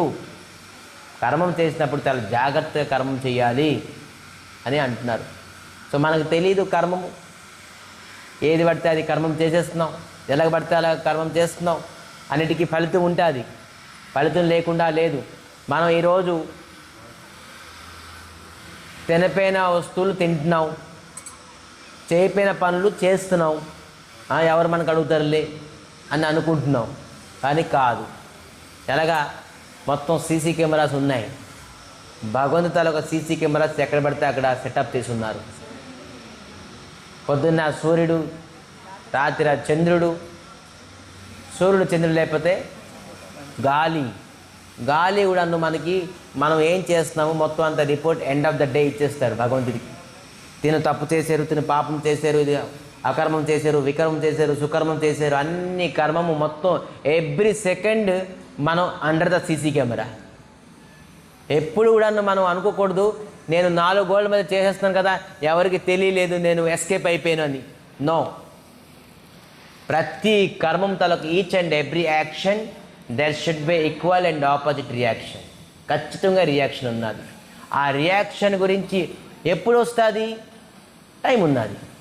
మనం చెట్టు వేసామనుకోండి, వెంటనే అది పెరిగి ఆకులై అది పండై కాయ ఇచ్చేది మనకు. అది కాయ పండు రావాలంటే కొంత సమయం పడుతుంది. మనం ఇప్పుడు తెలియకుండా తప్పు చేసేస్తున్నామో, అకర్మం చేస్తున్నామో, వికర్మం చేస్తున్నామో, దాని తాలూకా ఫలితం వెంటనే వచ్చేది.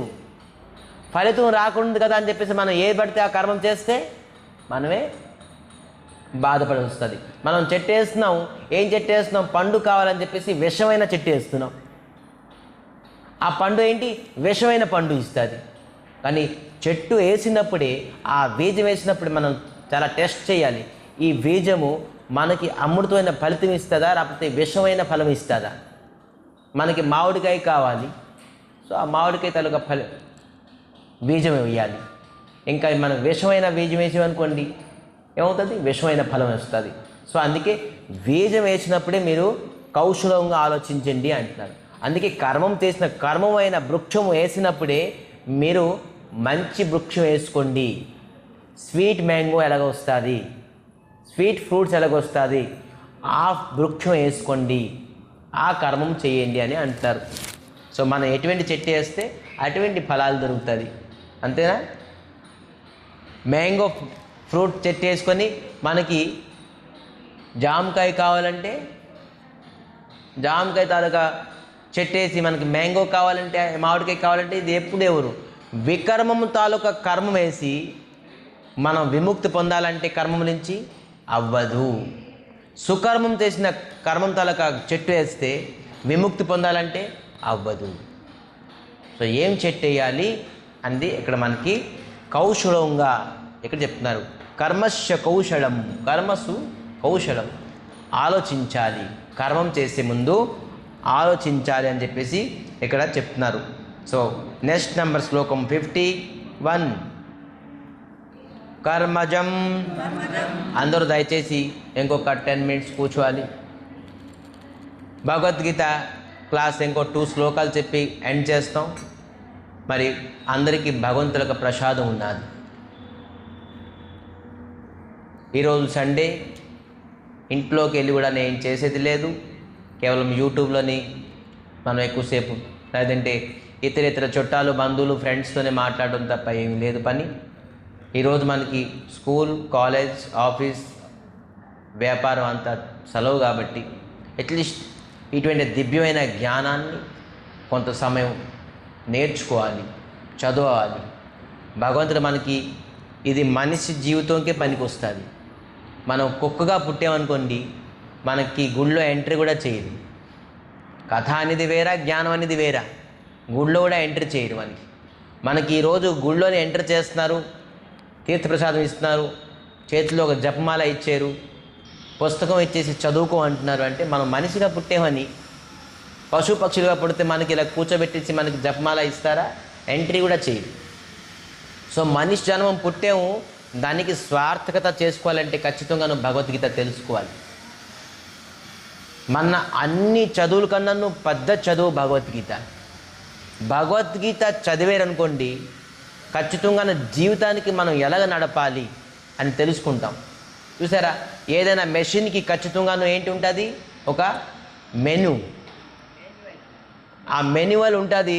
దానివల్ల అది మెషిన్ని మనం ఎలాగ ఆపరేట్ చేస్తామని తెలుసుకుంటాం. కానీ మనం ఈ మనిషి జీవితం తాలూకా మెషిన్ని ఎలాగ ఆపరేట్ చేయాలని భగవద్గీతలోని యాజ్ ఇట్ ఈస్లో రాసి ఉన్నది. సో అందుకే మనం మనిషి జీవితం కరెక్ట్గా ఉపయోగిస్తున్నావా లేదా అని తెలుసుకున్నా కూడా భగవద్గీత తెలుసుకోవాలి. అందుకే భగవద్గీత తెలుసుకొని ఈ మనిషి జీవితాన్ని కరెక్ట్గా ఉపయోగించుకోండి. ఈ మెషిన్ని మనం కరెక్ట్గా ఉపయోగించుకోవాలంటే కేవలం ఒకటే దారి, భగవద్గీత తెలుసుకోవాలి. సో అందుకే ఇటువంటి మంచి సరళమైన మెనువల్ మనకి శ్రీకృష్ణ చైతన్య మఠం గోసేవ ఆశ్రమం ప్రసాదిస్తుంది. కాబట్టి చక్కగా ఇంకొక 10 minutes భగవద్గీత విని అందరూ టెంపుల్ బ్యాక్ సైడ్లో ప్రసాదం హాల్ ఉన్నది, ఆ ప్రసాదం హాల్కి వెళ్ళి అందరూ ప్రసాదం తీసుకోవాలి. టెంపుల్ బ్యాక్ సైడ్లో గోశాల ఉన్నది, అనేక గోవులు ఉన్నాయి. మొట్టమొదటిగా వెళ్ళి గోవుల్ని నమస్కరిస్తారు, ప్రణామం చేస్తారు గోవుల్ని. మరి భగవంతుడి ప్రసాదం మీకు ఇచ్చినప్పుడు భగవంతుడి ప్రసాదం కూడా నువ్వు ప్రసాద రూపంలో తినాలి. ఇది ఉప్పు ఉంది, కారం ఉన్నది, పులుపు ఉన్నది అని ఎంచకూడదు. భగవంతుడు ఇచ్చిన ప్రసాదానికి చేతులు జోడించి ప్రసాదో సర్వదుఃఖహరణం. ప్రసాదం తిండి వల్ల మనకి అనేక దుఃఖం పోతుంది. ఇది ప్రసాదం హోటల్లో ఇచ్చే అన్న ప్రసాదం కాదు. సో ఇది మన దుఃఖం పోగొట్టే ప్రసాదం. సో అందుకే ప్రసాదం రూపంలో తినాలి. నమస్కరిస్తూ మనం ప్రసాదాన్ని తినాలి. సో ఇంకొక 10 minutes అందరూ ఇప్పుడు స్వామివారి ఆరతి అవుతుంది. ఆరతి అనంతరంగా బ్యాక్ సైడ్ వెళ్ళి భగవంతుడి ప్రసాదం తీసుకోవాలి. సో 51 నెంబర్ శ్లోకం తెలుసుకొని మనం ముందుకెళ్దాం. కర్మజం బుద్ధియుక్త హి ఫలం త్యక్త మనీషిణః జన్మ బంధ వినిర్ముక్త పదం గచ్చంతో అనామయం. కర్మజం బుద్ధియుక్త హి ఫలం త్యక్త మనీషిణః జన్మ బంధ వినిర్ముక్తం పదం గచ్చంత అనామయం. కర్మజం బుద్ధియుక్త హి ఫలం త్యక్త మనీషిణః జన్మబంధ వినిర్ముక్తం పదం గచ్చంత అనామయం. ఇక్కడ కర్మజం బుద్ధియుక్త హి ఫలం త్యక్త మనీషిణః. రెండో లైన్లోని ఫస్ట్ చెప్తున్నా, జన్మబంధర్ వినిర్ముక్తం. ఈ జన్మబంధం నుంచి విముక్తి ఎలా పొందుతాం? సరే స్వామి, మనం విముక్తి పొందాం, మాకు విముక్తి పొందడానికి ఇష్టం లేదు, మేము ఇక్కడే ఉంటాం అని చాలామంది అంటారు. సరే ఇక్కడ ఉండండి, కానీ ఈ జగత్తం ఎటువంటి తెలుసుకోవాలి కదా. మనం ఒక చోటుకి వెళ్ళామనుకోండి, ఆ చోటు ఎంత నిరాపదమైనది, ఎంత శ్రేయస్కరమైనది, ఎంత సేఫ్టీ అయినది అని మనం తెలుసుకుంటాం. ఒక ఊరికి వెళ్ళామనుకోండి, ఒక బస్సులో వెళ్ళామనుకోండి, ఒక ట్రైన్లో వెళ్ళామనుకోండి, ఒక ఉద్యోగం చేయాలనుకోండి, ఇది ఎంత సేఫ్టీ, ఎంత నిరాపదమైనది, ఇది మనకి ఏమి ఇస్తుంది, ఈ కంపెనీ శాలరీ ఇస్తుందా లేదా మంచిగా, లేదంటే మనకి శాలరీ ఇవ్వదా, ఓన్లీ పనే చేయిస్తుందా, అనేక ఆలోచిస్తాం. ఆ కంపెనీలో జాయిన్ అవుతాం. ఒక బస్సులో వెళ్తే ఈ ట్రావెల్స్ కరెక్ట్గా డ్రైవ్ చేస్తారు లేదా, బోల్డ్ యాక్సిడెంట్ కేసులు ఉన్నాయి ఈ ట్రావెల్స్ని మనం బుక్ చేయకూడదు అని బోల్డ్ ఆలోచనలు ఉంటుంది. అలాగే మనం ఈ జగతంలో ఉండాలంటే ఈ జగతం ఎటువంటిది అని తెలుసుకోవాలి. ఈ జగతం తాలూకా లక్షణం ఏంటి, ఈ జగతం తాలూకా స్వభావం ప్రభావం ఏంటి అనేది తెలుసుకోవాలి.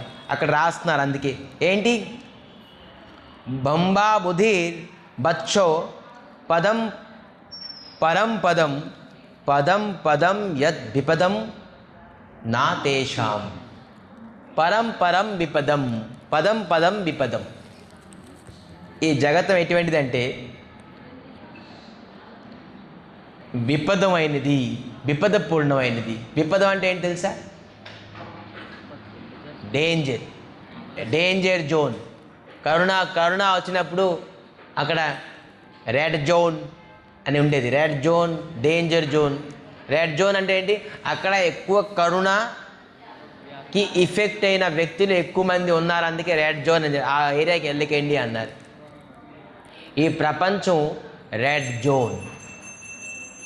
ఇక్కడ ఉండే ప్రతి వ్యక్తి దుఃఖమే పడతారు, ఎవ్వరూ సుఖం ఉండరు. ఈ జగతం అటువంటిది. ఇది రెడ్ జోన్.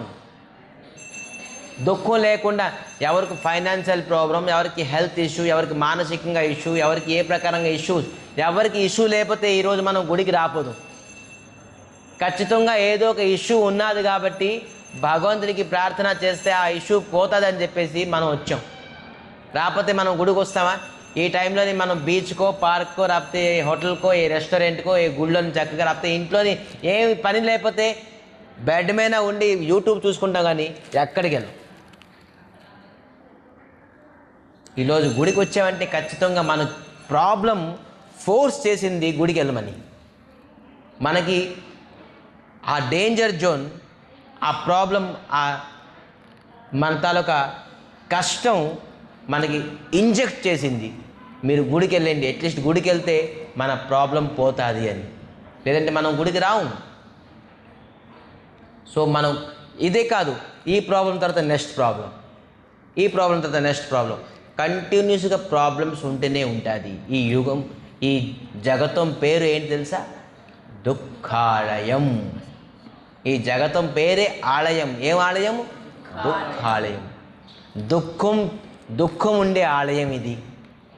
మనం ఏం నిలుపుతున్నాం? సుఖం ఎప్పుడు పొందలేము. అందుకే ఇది దుఃఖాలయం కాబట్టి ఈ ఆలయం నుంచి మనం బయటికి వెళ్ళిపోవాలి. అందుకే అక్కడ ఏమంటున్నారు?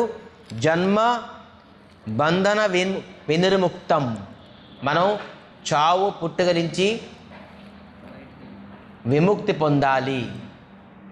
మనం ఎన్నిసార్లు పుట్టినా, రాజుగా పుట్టినా, సీఎంగా పుట్టినా, పిఎంగా పుట్టినా, అతి ధనవంతుడిగా రిచ్ పర్సన్గా పుట్టినా, పూర్ పర్సన్గా పుట్టినా, అందంగా పుట్టినా, అందవికారంగా పుట్టినా, ఎడ్యుకేటెడ్గా పుట్టినా, అన్ఎడ్యుకేటెడ్గా పుట్టినా, దుఃఖం ఖచ్చితంగా తథ్యం, ఖచ్చితంగా ఉంటుంది. దుఃఖం లేపిన వ్యక్తి ఎవరు లేరు.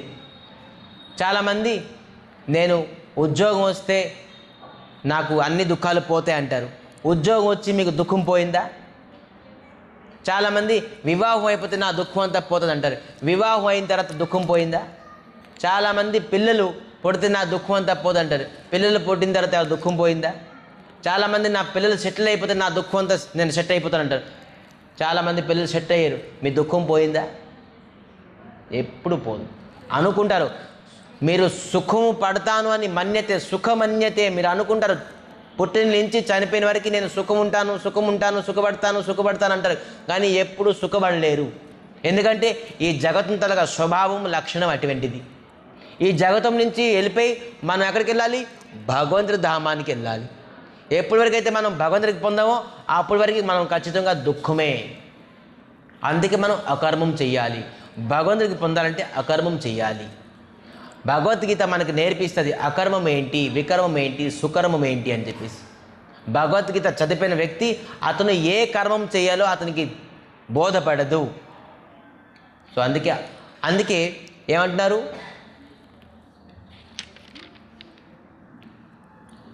మనం చదువుకున్న ఏంటి? కర్మం చేయాలి ఏంటి? తెలుగుగా ఏం మాట రాశారు అక్కడ? కౌశలంగా కర్మం చేయాలి. ఎలాగ పడితే అలా కర్మం చేస్తే అవ్వదు. ఆ కౌశలం ఒక వ్యక్తి మంచిగా ఉద్యోగం చేస్తున్నాడు పెర్ఫెక్ట్గా, ఎందుకంటే అతను బాగా ట్రైన్ అప్ అయ్యారు, అతనికి మంచి ఎక్స్పీరియన్స్ పెరిగింది, అప్పుడే అతను పెర్ఫెక్ట్గా వర్క్ చేయగలరు. అంతే కదా? ఒక వ్యక్తి ఎక్స్పీరియన్స్ లేకుండా అతను ఆ వర్క్ చేయలేదు, పెర్ఫెక్ట్ వర్క్ చేయలేదు. పెర్ఫెక్ట్ ప్రాక్టీస్ చేశారు కాబట్టి పెర్ఫెక్ట్ వర్క్ చేయగలరు. మనం ఎప్పుడైతే భగవద్గీత చదవలేమో అప్పటి వరకు మన కౌశలం, మన కర్మములని కౌశలత్వం రాదు. భగవద్గీత చదివితేక మనకి కౌశలం వస్తుంది. కౌశలం అంటే చలాకీతనం వస్తుంది. ఏ కర్మం చెయ్యాలి, ఏ కర్మం చేయకూడదు, ఏ కర్మం చేయడం వల్ల మనకి ఏంటి లాభం వస్తుంది, ఏంటి నష్టం వస్తుంది అని చెప్పేసి. అందుకే భగవద్గీత ఖచ్చితంగా చదవాలి. భగవద్గీత చదివిన వ్యక్తి అతను ఎంత పెద్ద MBA, MCA, IAS, IPS చదివినా కూడాను అతను ఖచ్చితంగా మళ్ళీ దుఃఖంకే కారణం. శాశ్వతమైన దుఃఖం నుంచి మనం పర్మనెంట్గా సొల్యూషన్ చేయాలంటే కేవలము భగవద్గీత చదివితే అతను కర్మం తలక కౌశలం తెలుసుకోగలరు. మరి జన్మ, మృత్యు, జరా, వ్యాధి అని 4 దుఃఖాల నుంచి పర్మనెంట్గా మనం బయటికి వెళ్ళగలం. అందుకే మనం ఏం చెప్తున్నారు ఇక్కడ? కర్మజం బుద్ధియుక్త. కర్మం చెయ్యాలి, బుద్ధితోని చెయ్యాలి. బుద్ధి లేకుండా ఏది పడితే అది కర్మము చేయకూడదు. ఎందుకంటే ఈ జగతము ఆ పరపుట్లు రాస్తున్నారు, పదం పదం యదం యద్ విపదం. మనం అడుగు తీసి అడుగేస్తే మనకి విపదమే. ఈ జగతంలోని ఒక అడుగు తీసి ఒక అడుగు వేస్తే మనం ఎటు వెళ్తున్నాం? టువార్డ్స్ విపదం, డేంజర్ జోన్కి వెళ్తున్నాం. మనం ఎంత దూరం పరిగెట్టినా మనం ఎటువైపు వెళ్తున్నాం? The way of danger zone. So ఎప్పుడైతే మనం భగవద్గీత చదువుకొని కౌశలంగా కర్మం చేస్తామో అప్పుడు మనం ఎక్కడికి వెళ్తాం? ఈ డేంజర్ జోన్ నుంచి బయటకు రాగలం. చుట్టుపక్కల డేంజర్ జోనే, ఎక్కడికి వెళ్ళినా డేంజర్ జోనే. ఈ ప్రపంచం దుఃఖం అని చెప్పేసి సౌభరి ఋషి అనే ఒక ఋషి ఉన్నారు. ఏం ఋషి? సౌభరి. ఆ ఋషి నీటిలోకి వెళ్ళిపోయారు, తపస్సు చేసేది. నాకు ఈ జగత్తంతో సంబంధం ఉండకూడదు, నేను నీటిలోకి వెళ్ళిపోతాను. నీటిలోని కొన్ని వేల సంవత్సరాలు తపస్సు చేసేది. నాకు ఈ జగతంతో, నేను ఈ జగతంలో ఉంటే నాకు దుఃఖం వస్తుంది, అందుకే నీటిలోకి వెళ్ళిపోయారు. అయినా కూడా అతనికి దుఃఖం తప్పలే. ఆ దుఃఖం తప్పలేదు. ఆ నీటిలో కూడా దుఃఖం పొందారు. అది ఏం దుఃఖం పొందారని తర్వాత చెప్పాలి. అది చెప్తే మళ్ళీ రేపు భగవద్గీత గారు వినరు. సో ఆ దుఃఖం ఏంటి అనేది తర్వాత తెలుసుకుందాం. కానీ ఖచ్చితంగా ఆ నీటిలో కూడా దుఃఖం పొందారు. ఆ ఉండలేక మళ్ళీ నీటి నుంచి బయటకు వచ్చేసారు. మళ్ళీ యాజ్ దుఃఖమే. ఋషి దుఃఖం పొందారంటే మన పరిస్థితి ఏంటి చెప్పండి? సో అందుకే మనం కూడాను దుఃఖం నుంచి శాశ్వతంగా ఎవరు కూడాను దుఃఖం నుంచి బయటకు రానికి ప్రయత్నించవచ్చు. కానీ భగవద్గీత చదవకుండాను ఎప్పుడు కూడా ఎవరు అతను దుఃఖం నుంచి బయటికి రాలేరు అని చెప్తున్నారు. సో 52 నంబర్ శ్లోకం. 52 యదా తే మోహో కళిళం బుద్ధి వ్యతి తరిష్యతి తదా గంథాసి నిర్వేదం శ్రోతో యస్య శృతస్య చ యదా తే మోహో కళిళం బుద్ధి వ్యతి తరిష్యతి తదా గంథాసి నిర్వేదం శ్రోతో యస్య శృతస్య చ యదా తే మోహ కళిళం బుద్ధిర్వతి తరిష్యతి తదా గంథాసి నిర్వేదం శ్రోతవ్యస్య శృతస్య చ. ఇక్కడే రెండు అంటున్నారు, శ్రోతభ్యశ్చ శృతస్య చ. మీరు ఎన్ని వినినా, మీకు భగవద్గీత ఒక మిక్సీలో గ్రైండర్ చేసి తాగిపించినా మీరు వినలేరు, మీకు బోధపడదు, అర్థమవుదు. ఎప్పుడైతే మోహకళిలం, అక్కడ వాడు రాశారు చూడండి, మోహకళిలం అని ఉన్నది. ఈ మోహం అయిన అడవిలోని ఉంటే మనం ఎంత భగవద్గీత చెప్పండి, భగవద్గీత మీ చెవులోని చెప్పండి, మీకు గ్రైండర్ చేసేసి జ్యూస్లాగా తాగిపించినా కూడా మీకు అర్థం అవ్వదు. ఎందుకంటే మనం ఎక్కడున్నాం? ఏం అడవిలో ఉన్నాం? మోహకళిలం. ఒకరిపైన ఒక పశు పక్షులు కూడా మోహం పొందుతాం మనం. మన ఇంట్లో ఎవరు లేకపోతే చూడండి, మోహం అంటే ఎటువంటి మోహం చూడండి. చిన్నప్పుడు ఎవరిపైన, పుట్టిన వెంటనే ఎవరిపైన మోహం అయ్యాం? ఇంకొద్దిగా పెరిగిన తర్వాత నాన్న కొన్ని ఆడుకునే వస్తువులు, సైకిలు, కొన్ని స్వీట్స్ ఇచ్చారు, నాన్న పైన మోహం. దాని తర్వాత కొద్దిగా బయటికి వచ్చాం, ఫ్రెండ్స్ పైన మోహం అయ్యాం. ఇంకొద్ది పెద్ద అయితే స్కూల్కి వెళ్ళాం, స్కూల్ బుక్స్ పైన, పెన్సిల్ పైన, పెన్ పైన మోహం అయ్యాం. తర్వాత కొద్దిగా వెళ్ళిన తర్వాత కాలేజ్కి వెళ్ళాం, కాలేజ్కి వెళ్ళిన తర్వాత బాయ్ ఫ్రెండ్స్, గర్ల్ ఫ్రెండ్స్తో మనం మోహం అయ్యాం. దాని తర్వాత హరిబోల్. ఇంకొద్దిగా పెద్ద అయిన తర్వాత మళ్ళీ ఇంకెవరితో మోహం అయ్యాం? వివాహం అయ్యింది, స్త్రీ పైన మోహం అయ్యాం. ఇంకొద్దిగా పెద్ద అయిన తర్వాత పిల్లలు పుట్టారు, పిల్లల పైన మోహం అయ్యాం. ఇంకొద్దిగా పెద్ద అయిన తర్వాత ఇంకేం పెద్ద అవుతాం? ముసలి అయిపోతాం. ఇంకా పెద్ద. సో ఓల్డ్ అయిపోయాం. ఓల్డ్ అయిన తర్వాత ఎవరిపై మోహం అవుతాం? అప్పుడు మనకి ఓల్డ్ అయితే కొంతమంది భార్య ఉంటారు, భార్య చనిపోతారు, కొంతమంది భర్త చనిపోతారు, మోహం అవుతాం, ఒంటరిగా ఉంటాం. ముసలైపోతే మన పక్కనకి ఎవరు రారు, పిల్లలు రారు, మనవలు రారు, మనవరాలు రారు, ఏ ఆస్తులు అంతస్తులు మన దగ్గర ఉండవు, ఇల్లు వాకులు ఎవరు రారు, ముసలోళ్ళ దగ్గర ఎవరు ఉండరు. ఖచ్చితంగా మనం ముసలి అవ్వాల్సిందే. ఎప్పుడూ యవ్వనంగా ఉంటామంటే కుదరదు. మనం ఖచ్చితంగా ఒకరోజు ముసలి అవుతాం. ఆ ముసలైనప్పుడు మన దగ్గర ఎవరు కూడా ఉండరు కూడా, కేవలం ఒంటరిగానే ఉంటాం. మీతో అప్పుడు ముసలి వాళ్ళకి చాలా ప్రాధాన్యత ఉండేది. ఓల్డ్ పర్సన్స్కి రెస్పెక్ట్ ఉండేది. ఓల్డ్ పర్సన్స్ చూస్తే రెస్పెక్ట్ ఉండేది. ఎందుకు రెస్పెక్ట్ ఉండేది చెప్పండి? అమ్మమ్మ గారు, తాతగారు అంటే ఒకటి రెస్పెక్ట్. ఎందుకంటే చిన్నపిల్లలకి ధర్మోపదేశం ఇచ్చేవారు. అమ్మమ్మ దగ్గరికి వెళ్తే, నాన్నమ్మ దగ్గరికి వెళ్తే మహాభారతం ఎలాగరా, రామాయణం ఎలాగ ఉంటుంది, గీత ఎలాగ ఉంటుంది అని చెప్పేవారు. అందుకే వాళ్ళకి ఆటోమేటిక్గా రెస్పెక్ట్ ఉండేది. ఇప్పుడు ఆ అమ్మమ్మకి, ఆ నాన్నమ్మ కూడా భగవద్గీత తెలియదు, రామాయణం తెలియదు. ఆ మనవరాలకి ఎప్పుడు రామాయణం, మహాభారతం చెప్పరు. సో అందుకే వాళ్ళకి రెస్పెక్ట్ లేదు. వాళ్ళ దగ్గర ఎవరు రారు కూడాను. అమ్మమ్మ దగ్గరికి వెళ్తే మీ అమ్మ ఎలాగరా, మీ నాన్న ఎలాగరా, మీ ఇంట్లో విషయాలు, సంసారం గురించి చెప్తారు. అందుకే అమ్మమ్మకి రెస్పెక్ట్ లేదు. అమ్మమ్మ ఎప్పుడు హితోపదేశం, అదే భగవంతుడు శ్రేష్టం, రాముడు శ్రేష్టం, కృష్ణుడు శ్రేష్టం, భగవంతుడి భక్తి శ్రేష్టం అంటే ఆటోమేటిక్గా వాళ్ళకి రెస్పెక్ట్ వస్తుంది. సో ఇప్పుడు ఎవరికి రెస్పెక్ట్ లేదు కాబట్టి ఆ ఓల్డ్ పర్సన్స్ ఒంటరిగానే ఉంటారు. మరి ఎవరిపైన మోహం అవుతారు? Medicines, Zandu balm, sugar tablet, BP tablet. చూడండి, షుగర్ ట్యాబ్లెట్, బీపీ ట్యాబ్లెట్ లేకపోతే వాళ్ళు ఏముంటారు? స్థిరంగా ఉండలేరు. ట్యాబ్లెట్ అయిపోయింది. ఎందుకంటే మోహం, మెడిసిన్ పైన మోహం. లాస్ట్కి ఏంటి? చనిపోతారు. ఎలాగా, ఏ ప్రకారం? ఏ యథామాం ప్రపద్యంతే తాం తథైవ భుజామం యం యం వ్యాపి స్మరన్ భావత్ జంతంతే కళేవరం తం తమేవేతు కౌంతేయ సదా తద్భావ భావితః. ఎవరు ఏది ఆలోచన చేసుకొని చనిపోతారో వారికి ఆ ప్రకారంగా శరీరం దొరుకుతుంది. అందుకే అందరూ ఏం చేయాలంటే భగవంతుడి తాలూకా కాన్షియస్నెస్ ఉండాలి. ఎప్పటి వరకు అయితే మనం భగవంతుడి కాన్షియస్నెస్ ఉండమో అప్పటి వరకు ఎవరిపైన ఖచ్చితంగా మోహం ఉంటూనే ఉంటాం. సో ఒక్కొక్క స్టేజ్లో ఒక్కొక్కరికి మోహం అవుతాం. అందుకే ఏమంటున్నారు?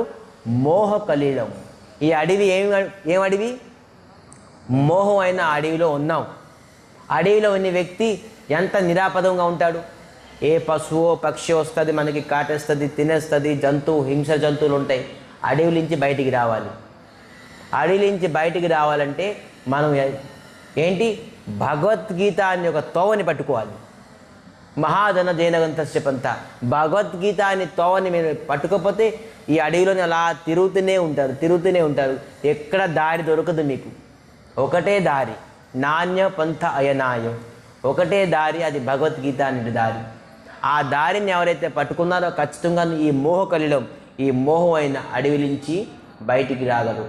ఒక వ్యక్తి చెప్పండి, మోహం లేకుండా అందరూ సన్యాసి అయిపోతారా? అందరూ బ్రహ్మచారులు అయిపోతారండి? అందరూ గుళ్ళో ఉంటారా? లేదు. మోహం చేయొచ్చు, కానీ మోహం చేయడం వల్ల మీకు లాభం ఏంటి అని నాకు అడుగు. మోహం ఈ విధానంగా చేయాలి భార్య పైన.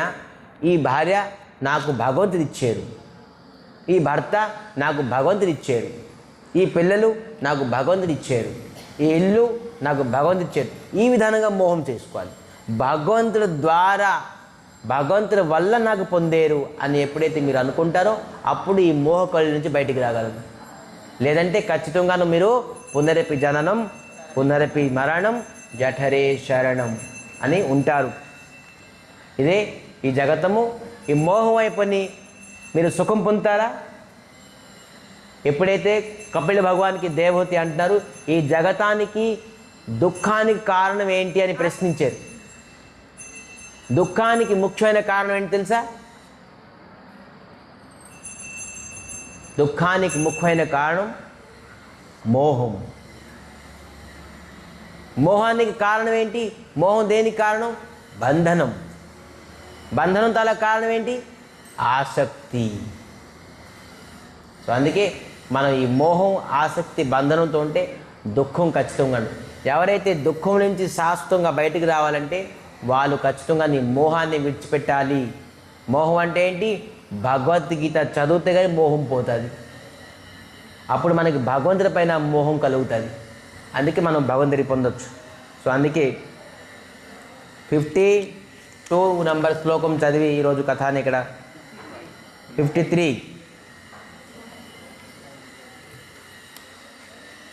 53 నంబర్ శ్లోకం.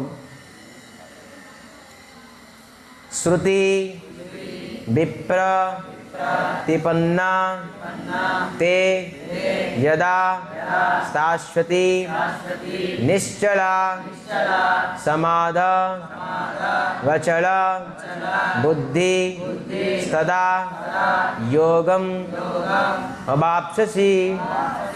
శృతి వి ప్రతిపన్నా తే యదా శాశ్వతి నిశ్చల సమాధ వచల బుద్ధి సదా యోగం అవాప్స్యసి. శృతిభి ప్రతిపన్నా తే యదా శాశ్వతి నిశ్చల సమాధ వచల బుద్ధి సదా యోగం తథా యోగం అవాప్స్యసి. సమాధ వచల బుద్ధి సదా యోగం అవాప్స్యసి. శృతిభి ప్రతిపన్నా తే యదా శాశ్వతి నిశ్చల సమాధ వచల బుద్ధి సదా యోగం అవాప్స్యసి. అవాప్స్యసి అంటే ఏంటి? అవాప్స్యసి అంటే ఏంటి? ఆత్మానుభూతి. ఆత్మ అనుభూతి. ఆత్మానుభూతి అంటే ఏంటి? ఆధ్యాత్మికం. ఆధ్యాత్మికం అంటే ఏంటి? స్పిరిచువాలిటీ. స్పిరిచువాలిటీ అంటే ఏంటి? కృష్ణ కాన్షియస్నెస్. కృష్ణతత్వ విజ్ఞానాన్ని స్పిరిచువాలిటీ అన్నారు. ఆధ్యాత్మికం. ధ్యానంగా వినండి అందరూ ఒకసారి. వేదంలో అత్యధికంగా రాసింది కర్మకాండం. ఏంటి రాశారు? కర్మకాండం అంటే ఏంటి? పూజలు, పునస్కారాలు, తీర్థయాత్రలు, యజ్ఞము, తపస్సు ఇటువంటి రాశారు. అత్యధికంగా అదే రాశారు కర్మకాండం. ఇది చేయడం వల్ల భౌతిక ప్రపంచంలో భౌతిక ప్రపంచం అంటే మనం ఉండే ప్రపంచం, దీంట్లోని అనేక ఫెసిలిటీస్ దొరుకుతాయి. అంటే ఏంటి? ఈ పూజ చేయడం వల్ల ధనం దొరుకుతుంది, ఆ పూజ చేయడం వల్ల అందం దొరుకుతుంది, ఆ పూజ చేయడం వల్ల మనకి ఆరోగ్యం దొరుకుతుంది, ఆ పూజ చేయడం వల్ల మనకి దాంపత్య జీవితం సుఖంగా ఉంటుంది. ఇలాగ ఉన్నది. ఇవన్నీ ఉన్నాయి. అయితే ఈ ప్రపంచంలో సుఖం వేరా, ఆధ్యాత్మికం వేరా, ఆత్మానుభూతి వేరా, స్పిరిచువాలిటీ అనేది వేరా, పూజా పునస్కారాలు అనేది వేరా. పూజా పునస్కారాలు ఏంటంటే మనం కేవలం ఈ శరీరం సుఖం గురించి అడుగుతున్నాం. ఆత్మానుభూతి అంటే ఆత్మ సుఖం గురించి అడగాలి. శరీరం సుఖం గురించి అడిగితే మనం ఎన్ని సంవత్సరాలు ఉంటాం? 60, 70, 80, పోనీ ఎక్కువైతే 100. దాని తర్వాత మనం ఆత్మే కదా. సో ఆత్మ సుఖం అనేది ఎప్పుడైతే అడిగామో అప్పుడే స్పిరిచువాలిటీ. అది ఆధ్యాత్మికం, అది ఆత్మానుభూతి. కృష్ణుణ్ణి స్మరిస్తేక ఆత్మానుభూతి. కృష్ణుణ్ణి తలుచుకోపోతే, కృష్ణుణ్ణి స్మరించిపోతే, కృష్ణుణ్ణి పూజించిపోతే మనం ఎప్పుడు ఆత్మానుభూతి, ఆధ్యాత్మికం, స్పిరిచువాలిటీ ఎప్పుడు పొందలేము. ఇంకా కృష్ణుని తప్ప ఎవరిని పూజించినా, ఎవరిని ఆరాధించినా, ఏ పనులు చేసినా అది కేవలం శరీరం గురించే. ఆత్మ గురించి, ఆధ్యాత్మికం, అనుభూతి గురించి పొందాలంటే ఖచ్చితంగాను కృష్ణుని స్మరించాలి. సో కృష్ణుని స్మరిస్తే మనం ఆత్మానుభూతి అంటే ఏంటి? Permanent solution. మనం ఎప్పటికైనా ఆత్మే, మన శరీరం కాదు. మన శరీరం ఆత్మని అనుకుంటే మరి శరీరం పొందాం. మనం శరీరం అనుకుంటే మళ్ళీ ఖచ్చితంగా శరీరం పొందుతాం. అయితే ఈ శరీరం కాకుండా నేను ఇంకో శరీరం పొందుతాం. అది చేప అవ్వచ్చు, పిల్లి అవ్వచ్చు, కుక్క అవ్వచ్చు, నక్క అవ్వచ్చు, పులి అవ్వచ్చు, సింహం అవ్వచ్చు, చెట్టు కూడా అవ్వచ్చు. ఇటువంటి శరీరం మనం శరీరం అయితే ఇటువంటి శరీరం పొందుతాం. లేదు ఆత్మ అనుకుంటే మనం పరమాత్మ దగ్గరికి వెళ్ళిపోవచ్చు. అదే తేడా. మనం ఆత్మ అనుకోవాలి, మనం ఆత్మానుభూతిని పొందాలి. ఆత్మ అనుభూతిని ఎప్పుడు పొందుతాం? ఎప్పుడైతే మనం కృష్ణుణ్ణి స్మరించలేదు. ఎందుకంటే కృష్ణ ఒక్కలే మనకి విముక్తి ఇవ్వగలదు.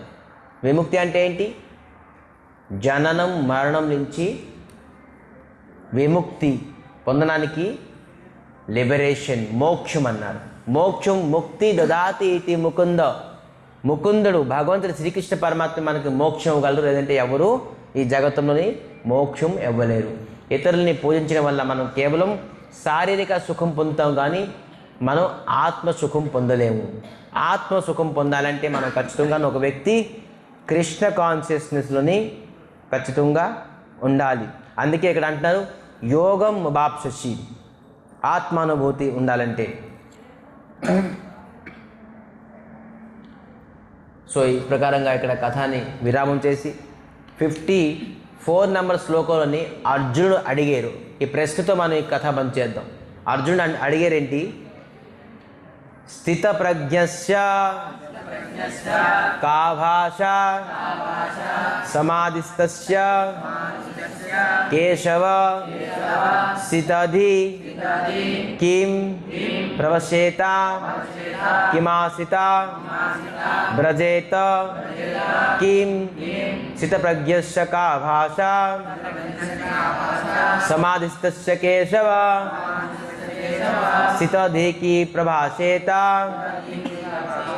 కిమాసిత బ్రజతే కిం. ఇక్కడ ఎంత చక్కగా అర్జునుడు ఇవన్నీ అర్థం చేసుకోలేపారు. ఆత్మానుభూతి, మరి ఈ కర్మము, వికర్మము, సకర్మము ఇవన్నీ నాకు కన్ఫ్యూజ్గా ఉన్నది స్వామి, నాకు ఏం చేయాలి చెప్పండి అంటే స్థితప్రజ్ఞస్య కా భాష, ఒక భక్తుడు తాలూకా భాష ఎటువంటి భాష, అతని లక్షణాలు ఏంటి, అతను ఏం మాట్లాడతారు, ఎలా పడుకుంటారు, ఏం తింటారు, ఎలాగా అతని తాలూకా నడవడిక ఎలాగుంటుంది చెప్పండి, నేను అలాగ ఫాలో అవుతాను. ఇవన్నీ ఎందుకు నాకు ఇవన్నీ చెప్తున్నారని చెప్పేసారు. లాస్ట్ ఇవన్నీ చెప్తున్నారుగా కన్ఫ్యూజ్ అవుతున్నారు. ఇవన్నీ కన్ఫ్యూజ్గా ఉంది స్వామి, అకర్మం వికర్మం సుకర్మం అంటారు, ఆత్మానుభూతి అంటారు, ఈ జగతం దుఃఖం అంటున్నారు, కష్టం అంటున్నారు. ఇవన్నీ నాకు అర్థం అవ్వకుంటుంది. మీరు స్ట్రైట్ ఫార్వర్డ్ చెప్పేసేంటి, ఆత్మానుభూతి పొందే వ్యక్తి తాలూకా లక్షణం ఏంటి, వాళ్ళ కర్మం ఏంటి, వాళ్ళ భాష ఏంటి, వాళ్ళు మాట్లాడే తీరు ఏంటి, అది ఎలా కూర్చుంటారు, ఎలా పడుకుంటారు అని ఉన్నది కా భాష. మరి ఏమంటున్నారు, అతని తాలూకు నడవడిక ఏంటి, నాకు అలా చేయండి చెప్పండి, నేను అదే విధంగా నడుచుకుంటాను అని చెప్పారు. సో రేపు నెక్స్ట్ సండే భగవంతుడు స్థితప్రజ్ఞుడు అంటే భక్తుడు తాలూకా లక్షణాలు చెప్తున్నారు. అతని తాలూకా నడవడిక ఎలాగుంటుంది, అతని తాలూకా మాట తీరు ఎలాగ ఉంటుంది, అతని తాలూకా వ్యవహారం ఎలాగ ఉంటుంది, ఎలా కూర్చుంటారు, ఎలాగ పడుకుంటారు, ఏం తింటారు, ఇవన్నీ చెప్తారు భగవంతుడు. సో అలాగ మనం ఒకవేళ అయ్యి ఉంటే మనం ఖచ్చితంగా ఈ జన్మమృత్యుల నుంచి బయటికి వెళ్ళిపోయి మనం శాశ్వతమైన దుఃఖం నుంచి బయటికి వెళ్ళిపోతాం. లేదంటే మీరు ఎంత డబ్బు సంపాదించండి, ఎంత బీచ్కి వెళ్ళండి, షికార్లకు వెళ్ళండి, ఎన్ని బంగారం గొలుసులు వేసుకోండి, ఎన్ని చీరలు కొనండి, ఎన్ని సినిమాలకు వెళ్ళండి, ఎప్పుడు మీకు సుఖం ఉండదు. దీనివల్ల ఈ ప్రపంచంలో సుఖం అనేది లేదు. సో మనం శాశ్వతమైన సుఖం పొందాలంటే భగవంతుడు అర్జునుడు అడిగేశారు. అర్జునుడు తనకు కష్టం తక్కువ ఏంటి, అర్జునుడు కూడా దుఃఖం వచ్చింది. జితేంద్రియుడు మళ్ళీ అతను కూడా దుఃఖం, కానీ తను అడిగారు భక్తులు తనొక లక్షణం ఏంటి, భక్తులు ఎలా ఉండాలి, ఏం తినాలి, ఎలా పడుకోవాలి, ఎలా కూర్చోవాలి, తన తనకు నడవడికగా అలా చెప్తే నేను అదే విధంగా యాజ్ ఇట్ ఈస్గా ఫాలో అవుతాను, మరి శాశ్వతమైన సుఖం పొందుతాను అని అర్జునుడు అడిగారు. నెక్స్ట్ సండే కృష్ణుడు ఏ ప్రకారంగా బోధిస్తారు అనేది మనం రేపు నెక్స్ట్ సండే తెలుసుకుందాం. సో అందరూ నెక్స్ట్ సండే అందరూ ఎవ్రీ సండే 10 నుంచి 12:30 వరకు భగవద్గీత ఒక్కొక్క శ్లోకం ఏ విధానంగా చదవాలి, దాని తాలూకా మీనింగ్ ఎవ్రీ సండే అవుతుంది కాబట్టి ఖచ్చితంగా ఈ గీత తెలుసుకోండి. నెక్స్ట్ సండే మళ్ళీ రావాలి. అందరూ ఆరతి దర్శనం అయిన తర్వాత back side temple back side వచ్చి గోమాత దర్శనం చేసుకొని అందరూ ప్రసాదం తినే వెళ్ళాలి. సో ప్రసాదం తింటే మనకి అనేక దుఃఖం పోతుంది కాబట్టి అందరూ ప్రసాదం తీసుకొని వెళ్ళాలి. హరే కృష్ణ.